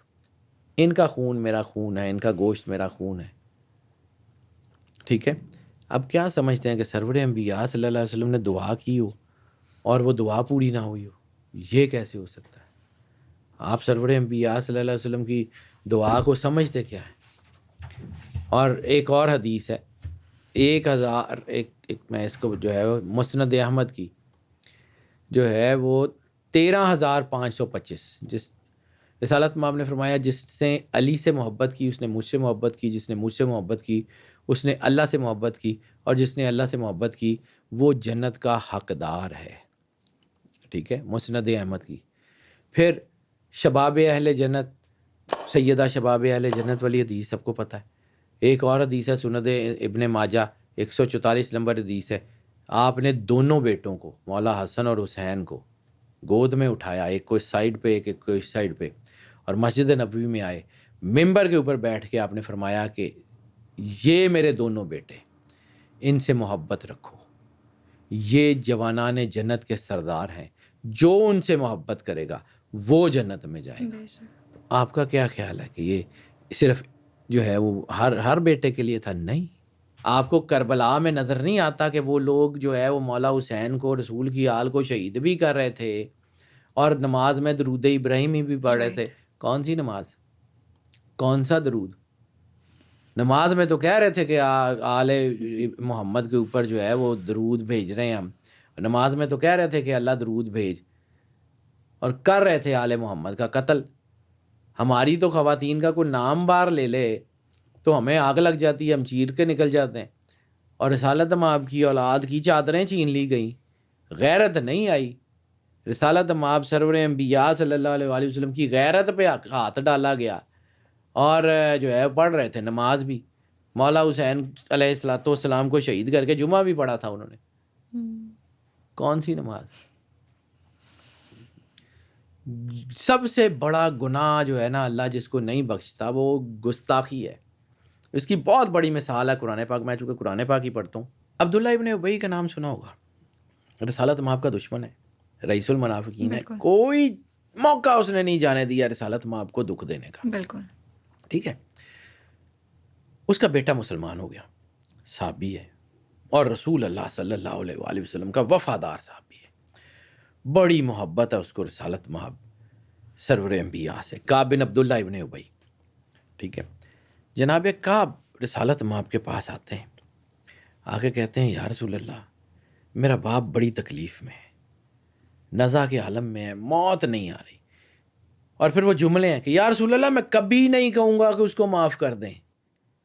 محبت کرتا ہے سرور انبیاء کو، اسے پتہ ہے کہ اس کا باپ دشمن ہے رسول اللہ کا. یا رسول اللہ میں کبھی نہیں کہوں گا کہ آپ اس کو معاف کر دیں، لیکن چونکہ میرا باپ ہے اس کی تکلیف میرے سے دیکھی نہیں جاتی. یا رسول اللہ بس دعا کریں مر جائے. اب چاہیے تھا نا سرکار ختمی مرتبت بادشاہ کونین کو کہ کہتے ٹھیک ہے ہو جائے گا. آپ نے اپنا پہنا ہوا کرتا اتارا، اپنا پہنا ہوا کرتا اتار کے اس کو کہا کہ جا باپ کو پہنا دے. وہ کرتا عبداللہ ابن ابی کو پہنایا، وہ مر گیا، دفن ہو گیا. رسالت مآب اس کی قبر پہ چلے گئے. اب اللہ کو قرآن میں کہنا پڑ گیا، یعنی اللہ ذل جلالہ والاکرام ہے اور سرکار رحمت للعالمین ہے. رحمت للعالمینی کا جذبہ چیک کریں، رحمت للعالمینی کا وہ مقام چیک کریں کہ ہم لوگ تو کہتے ہیں نا کہ جی داڑھی رکھ لیں سنت ہے، فلاں رکھ لیں سنت ہے. وہ بھائی اصل میں کچھ سنتیں جو ہے نا ہم اس کے قریب بھی نہیں جا سکتے. گالیاں کھا کے دعا دینا سنت ہے، طائف والوں کو عذاب سے بچانا سنت ہے. ٹھیک ہے. دشمن کے لیے دعا کرنا سنت ہے. دشمن تھا نا، رسالت مآب دعا کرنے پہنچ گئے، اللہ نے وہی بھیج کے روکا کہ یا رسول اللہ. مطلب میں نا بہت سارے اولیاء کے ساتھ میرا زندگی گزری، تو ہمارے گاؤں کے قریب ایک مجذوب ہوتے تھے، وہ کبھی کبھی گفتگو کرتے تھے. تو ایک دن وہ ایسے ہی بیٹھے ہوئے تھے کہ جدوں رسالت مآب گئے نا, پنجابی میں بتاتا ہوں کہ رسالت مآب گئے نا عبداللہ ابن ابی دی قبر تے اللہ نے فرشتے نو بھیجیا. وہ آیت کا پنجابی ترجمہ ان کے لفظ اتنے خوبصورت تھے کہ مجھے وہ دل کے اندر گڑ گئے. جبرائیل نے آ کے کہ یا رسول اللہ کہندا ہے اللہ دا واسطہ جی ایتھوں ہٹ جاؤ, میں نہیں جے چھڈنا, میں نہیں جے چھڈنا. آیت کا ترجمہ یہی بنتا ہے کہ یا رسول اللہ آپ اس کی قبر سے ہٹ جائیں, اللہ نہیں چاہتا کہ اس کو معاف کرے. تو یہ سمجھیں, یہ جنت جو ہے نا یہ رسالت مآب کے گھر کی ہے. یہ لوگوں کو آئیڈیا ہی نہیں ہے. حضرت عمر کے دور میں ایک شخص تھا جس کو مولا علی نے تھپڑ مار دیا. وہ حضرت عمر کے پاس آ گیا کہ جی مولا علی نے جو ہے مجھے تھپڑ مارا ہے. تو وہ ایسے, تو اس نے کہا جی تفصیل کیا تھی؟ انہوں نے کہا جی میں خانہ کعبے کا طواف کر رہا تھا تو میرا دھیان کسی خاتون کی طرف گیا تو مولا علی نے مجھے تھپڑ مارا. تو حضرت عمر کے لفظ ہیں, نسائی نے اس کے اوپر حاشیہ بڑا کمال کا لکھا ہوا ہے کہ لسان اللہ, عین اللہ نے تجھے دیکھا اور ید اللہ نے تجھے تھپڑ مارا اور لسان اللہ نے تجھے تیری مذمت کی, میں کون ہوتا ہوں اس کو روکنے والا. تو سرکار یہ سمجھ آتا ہے اصل چیز ہے درود پاک. یہ فعل اور کردار میں اگر آپ کے درود نہیں ہے نا, پریکٹیکل درود کا مطلب ہے آپ کے کردار میں ان کی محبت ہو, آپ کے کردار میں نفاق نہ ہو, آپ کے کردار میں چیزیں نہ ہوں. آپ جو صرف زبان سے یہ نہ کہہ رہے ہوں کہ ہم درود پڑھتے ہیں. یعنی قرآن پاک میں ایک اور آیت ہے, سورہ صف کی آیت نمبر 2 ہے کہ اے ایمان والو وہ کیوں کہتے ہو جو تم کرتے نہیں ہو, ایسا کیوں کہتے ہو جو تم کرتے نہیں ہو. تو آپ تو کہتے ہیں درود پاک میں کہ ہمیں حال سے بڑی محبت ہے, اور آپ سادات کے اور آپ رسول اللہ کی اولاد کے دشمن ہیں. آپ کوئی موقع نہیں جانے دیتے ان کے اوپر جو ہے وہ طعن و تشنیع کرنے کا اور ان کی تکریم میں کمی کا. کون سی نماز ہے, کون سا درود ہے, اپنے اندر ذرا پوچھئے نا. پھر ایک اور ہے کہ اللہ کے نزدیک, یہ سورہ صف کی آیت نمبر 3 ہے, اللہ کے نزدیک بہت بڑی ناراضگی کی بات ہے کہ تم وہ کہو جو تم نہیں کرتے. تو منافق کی حقیقت بھی تو یہی ہے.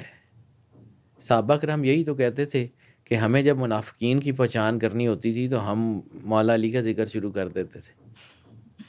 ٹھیک ہے, سورہ توبہ کی آیت بھی تو یہی ہے نا, آیت نمبر 105 ہے کہ کہہ دیجئے یا رسول اللہ صلی اللہ علیہ وسلم ان سے کہہ دیجئے کہ عمل کرو تاکہ اللہ اور اس کا رسول تمہارے اعمال کو دیکھ لیں اور جانچ لیں کہ تم کیا کرتے ہو.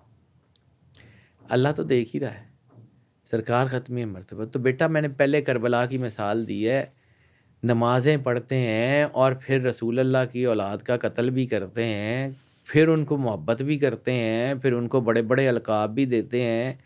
تو آپ کی غیرت کام نہیں کرتی. وہ جو میں نے کہا تھا کہ بھگوان رام نے مولا حسین علیہ الصلوۃ والسلام کی پریڈکشن کی ہے, ان کی جو ہے نا اتر رامائن میں موجود ہے کہ جو ہے وہ مہادیو مہامد کا ایک جو ہے بیٹا وہ پانی کے گھاٹ پہ پیاسا مارا جائے گا, جس میں ان کی سپتری کا ذکر ہے, جس میں ان کے مددگار کا ذکر ہے, پریتم کا ذکر ہے کہ جو خانہ کعبے کے دیوار میں معجزہ کر کے ظاہر ہوگا. پوری میں نے اس کے اوپر ایک لمبی بات کی ہوئی ہے, وہ پھر کبھی صحیح. اس کو سمجھیے. کہاں آپ کو سمجھ نہیں آتا کہ آل نبی جو ہے وہ مطلب ایک شعر ہے, پتہ نہیں کس کا ہے, مشہور ہے لیکن ہے ایسے ہی کہ جب مذاق ہے اسلام کی تقدیر کے ساتھ, کٹا حسین کا سر نعرہ تکبیر کے ساتھ. وہ خدا کا خوف کریں, سادات کی عزت نہیں ہے تو کچھ بھی نہیں ہے. میں نے ایک واقعہ اکثر سناتا ہوں بیٹا, وہ میرے یہاں لکھا ہوا ہے. مجھے اس واقعے کو پڑھتا ہوں نا, جب بھی پڑھتا ہوں تو مجھے اس کی ایک عجیب سی جو ہے نا وہ محسوس ہوتی ہے, اس کا ایک عجیب سا امپیکٹ ہے. میں کوئی 10 دفعہ مختلف پوڈ کاسٹ میں سنا چکا ہوں, لیکن وہ واقعہ سنائے بغیر نا بات مکمل نہیں ہوتی. اس واقعے کو مولانا طارق جمیل نے بھی سنایا, اس واقعے کو مولانا طاہر القادری نے بھی سنایا, اس واقعے کے اوپر مولانا مودودی نے بڑا کام کیا ہے, اس واقعے کو عطا اللہ شاہ بخاری نے بہت بار سنایا ہے. لیکن یہ واقعہ ہے ہی ایسا. ایک بہت بڑے جو ہیں وہ شیخ الحدیث ہیں, بہت بڑے عالم ہیں, عبداللہ ابن مبارک. عبداللہ ابن مبارک مدینے کے رہائشی ہیں. مدینے میں رسالت مآب سرور انبیاء صلی اللہ علیہ وآلہ وسلم سے شدید محبت کرنے والے آدمی ہیں, شدید ترین محبت کرتے ہیں رسالت مآب کے سے مدینے میں رہتے ہیں، اور ایک دن خواب میں سرور انبیاء صلی اللہ علیہ وآلہ وسلم تشریف لاتے ہیں اور کہتے ہیں عبداللہ اصفہان جاؤ، اصفہان جاؤ، وہاں ایک شخص تمہیں ملے گا، بہرام اس کا نام ہے، اور وہ مجوسی ہے، آتش پرست ہے، اس کو کہنا کہ میرے نبی نے کہا ہے کہ قیامت والے دن بہرام تو میرے ساتھ ہوگا۔ اب یہ خواب دیکھا تو اس میں بہت ساری کنٹرڈکشنز تھی، ایک تو مجوسی ہے، دوسرا رسالت مآب کہہ رہے ہیں قیامت والے دن میرے ساتھ ہوگا، لیکن چونکہ رسول اللہ سے محبت کرنے والے تھے اور ان کو خواب کی کیفیات کا بھی پتہ تھا کہ رسالت مآب سرور انبیاء صلی اللہ علیہ وآلہ وسلم کا جب دیدار ہوتا ہے تو حالات کیا ہوتے ہیں، زمین کیا ریئیکٹ کرتی ہے، چاند آسمان کیا ریئیکٹ کرتا ہے، گھر کے اندر کیا ہوتی ہے۔ یعنی جس وقت یہ خواب آیا نا جناب عبداللہ ابن مبارک کو، تو پورا مدینہ خوشبو سے مہک رہا تھا، ہر گھر سے یہ آواز ضرور آ رہی تھی کہ آج کچھ مدینے میں ہوا ہے، آج کچھ مدینے میں ہوا ہے، ہر گھر کو وہ خوشبو پتہ لگ رہی تھی کہ آج کوئی نہ کوئی چیز ہوئی ہے۔ جناب عبداللہ ابن مبارک نے وہ محسوس کیا، حکم تھا، سامان باندھا اور اصفہان کی طرف روانہ ہو گئے۔ اب کہاں مدینہ، کہاں اصفہان؟ سفر کرتے جاتے ہیں، اس وقت کون سی کوئی گاڑیاں یا جہاز چلتے تھے، پیدل سفر کرتے کرتے کرتے اصفہان کی طرف جا رہے ہیں۔ جو ملتا ہے، اب چونکہ بہت مشہور آدمی ہے، بہت مشہور آدمی ہے، شیخ الحدیث ہیں، نام اتنا ہے، جہاں پہنچتے ہیں بستیوں کی بستیاں استقبال کرنے آتی ہیں، جہاں پہنچتے ہیں لوگ استقبال کرنے آتے ہیں، ہر شہر میں لوگ پوچھتے ہیں کدھر جا رہے ہیں، اصفہان جا رہا ہوں، بہرام کو ملنے جا رہا ہوں۔ کس وجہ سے ملنے جا رہے ہیں؟ رسول اللہ نے کہا ہے۔ اب سارے لوگوں میں یہ جو ہے یہ بات مشہور ہونا شروع ہو گئی کہ عبداللہ ابن مبارک جیسے بڑے آدمی کو رسول اللہ نے خواب میں کہا ہے کہ اصفہان میں جاؤ، اور اصفہان میں کوئی بہرام نام کا آدمی ہے، اس کے لیے رسول اللہ نے کہا ہے کہ وہ قیامت کے دن میرے ساتھ ہوگا۔ اب جس علاقے سے گزرتے ہیں بہرام کا نام بھی لوگوں کو پتہ لگ رہا ہے اور وجہ بھی پتہ لگ رہی ہے، مدینے سے لے کے اصفہان تک راستے میں بہرام بہرام ہو رہی ہے۔ وہاں پہنچتے ہیں اصفہان میں، تو وہاں جا کے پوچھتے ہیں کہ یہاں کوئی بہرام نام کا آدمی ہے؟ ان کا بالکل ہے، اصفہان کا سب سے بڑا تاجر ہے، اصفہان کا سب سے بڑا تاجر ہے۔ ان کا مجھے ان سے ملنا ہے۔ ان کا ٹھیک ہے، بہرام کے پاس گئے، اس نے کہا جی میں تم سے ملنا چاہتا ہوں۔ اس کا ٹھیک ہے، تم مسلمانوں کے بڑے آدمی ہو، میرے تو نہیں، بیٹھ جاؤ، میں اپنا کام کر لوں، میں دکان پہ مصروف ہوں، میں دکان سے فارغ ہوں گا تو تمہاری بات سن لوں گا۔ سارا دن جناب عبداللہ ابن مبارک وہاں بیٹھے رہے، بہرام تجارت کرتا رہا، سوچتے رہے کہ یہ بہرام ایسا کیا کرتا ہے جو رسالت مآب سرور انبیاء صلی اللہ علیہ وآلہ وسلم نے کہا ہے بہرام قیامت والے دن میرے ساتھ ہوگا، ایسا کیا کرتا ہے؟ تو کچھ نظر نہیں آیا۔ شام ہوئی، اس نے دکان بند کی، اس نے کہا ہاں جی آپ بتائیے۔ انہوں نے کہا میں نے تو اسے نا اکیلے میں بات کرنی ہے۔ انہوں نے کہا پھر ایسا کرتے ہیں، آپ اتنی دور سے آئے ہیں، تجارت میں تو میں کسی کو عمل دخل کرنے کی اجازت نہیں دیتا، وہ میرا کام ہے، اب آپ مہمان ہیں، میرے ساتھ گھر چلیں، رات کو گھر کا کھانا میرے ساتھ کھائیں اور وہیں میرے ساتھ رہ لیجئے گا، تو وہاں بات بھی کر لیتے ہیں۔ جناب عبداللہ ابن مبارک نے سامان اٹھایا، اس کے ساتھ چلے گئے۔ اب رات ہوتی ہے، کھانا کھانے کے بعد اس نے کہا جی جی بتائیے۔ تو پہلا سوال جناب عبداللہ ابن مبارک نے اسے کیا ہے، اس نے کہا محمد رسول اللہ کو جانتا ہے؟ اس نے جب یہ لفظ سنے نا رک گیا، رک کے کہتا ہے ہاں جانتا ہوں، مانتا نہیں ہوں، لیکن میں جانتا ہوں کہ وہ سچے نبی ہیں، تم یہ کیوں پوچھ رہے ہو؟ انہوں نے کہا مجھے رسالت مآب سرور انبیاء صلی اللہ علیہ وآلہ وسلم نے کہا ہے کہ قیامت والے دن بہرام میرے ساتھ ہوگا۔ بہرام رونے لگ گیا۔ جب ذرا تھوڑی سی طبیعت اس کی بحال ہوئی، اس نے کہا عبداللہ مجھے یہ بتاؤ یہ کس دن کا خواب ہے؟ اس دن اس وقت کا خواب تو نہیں ہے؟ اس نے ڈیٹ بتائی، اس نے کہا اس تاریخ کو اس وقت کا خواب ہے، تقریباً آدھی رات کے بعد کا وقت تھا اس وقت۔ انہوں نے کہا ایگزیکٹلی وہی خواب ہے۔ اس نے کہا ٹھیک ہے، میں وجہ تمہیں بتا دیتا ہوں کہ یہ کیوں آیا تمہیں خواب، لیکن میرے سے وعدہ کرو، اپنے نبی کی قسم کھا کے، اپنی کتاب کی قسم کھا کے میرے سے یہ وعدہ کرو کہ اگر تمہاری زندگی میں مر گیا تو تم لوگوں کو بتاؤ گے، اور اگر میری زندگی میں تم مر گئے تو تم کسی کو بتا کے نہیں جاؤ گے کہ یہ کیا وجہ ہے۔ میں نہیں چاہتا یہ راز کسی کے اوپر آئے، میری زندگی میں آئے۔ ٹھیک ہے، جناب عبداللہ ابن مبارک نے قسم کھا لی کہ میں نہیں بتاؤں گا۔ اس نے بتانا شروع کیا۔ اس نے کہا کہ یہ تم نے دیکھ ہی لیا میں اصفہان کا کتنا بڑا تاجر ہوں، تم نے دیکھ ہی لیا میرے پاس رزق کے کتنے ڈھیر ہیں۔ یہ اس دن کا واقعہ ہے کہ میرے بیٹے کا ولیمہ تھا، میرے بیٹے کی شادی تھی، اور اس بیٹے کی شادی میں نے پورے اصفہان شہر کو 1 مہینے تک کھانا کھلایا۔ 1 مہینہ روزانہ صبح دوپہر شام کا کھانا میرے جو ہے نا دسترخوان پہ ہوتا تھا، اور سارا اصفہان شہر میرے گھر جو ہے نا دسترخوان سے کھانا کھاتا تھا۔ یہ اس دن کا واقعہ ہے جس دن میں نے وہ دسترخوان ختم کیا، یعنی 1 مہینے کے بعد میں نے وہ دسترخوان اپنا لپیٹا ہے۔ تو اسی رات میرے غلام بھی تھکے ہوئے تھے، میں بھی تھکا ہوا تھا، میں آ کے اپنے گھر سو گیا ہوں۔ آدھی رات گزر گئی ہے، دروازے پہ دستک ہوتی ہے۔ دروازے پہ دستک ہوتی ہے تو میں نے اپنے غلاموں کو آواز دی، اٹھو جا کے دروازہ کھولو۔ کوئی نہیں اٹھا، تھکے ہوئے تھے سارے۔ ناچار میں اٹھا، میں اٹھ کے گیا تو وہاں پر ایک برقع پوش بی بی کمزوری کی حالت میں کھڑی ہے، پرانا سا چراغ آگے کہتی ہے کہ بہرام اس چراغ میں تیل ڈال دے۔ تو بہرام کہتا ہے کہ تو آدھی رات کو تیل لینے آ گئی ہے؟ کہ بہرام اگر نصیب تیرے دروازے پہ لے آیا نا، ڈانٹ مت۔ اور اگلا جملہ اس نے کہا کہ اس عورت نے جو جملہ کہا تھا جو تو نے آ کے کہا ہے، محمد رسول اللہ کو جانتے ہو، اس عورت نے مجھے کہا تھا، تو میں نے اس کو بھی یہی جواب دیا تھا کہ ہاں جانتا ہوں، مانتا نہیں ہوں۔ تو اس عورت نے مجھے کہا کہ میرے بچے بھوکے ہیں، میرے بچے بھوکے ہیں اور تیل ختم ہو گیا ہے، اندھیرا ہے، وہ روتے ہیں، تو تیل ڈال دے، ان کا دل بہل جائے گا۔ یہ تھوڑا سا تیل ڈال دے، میرے بچے روشنی میں چلو، ان کا دل بہل جائے گا، بھوکے ہیں تو کوئی بات نہیں۔ اس نے کہا میں 1 مہینے تک کھانا کھلاتا رہا ہوں پورے اصفہان شہر کو، تو نے کھانا نہیں کھایا،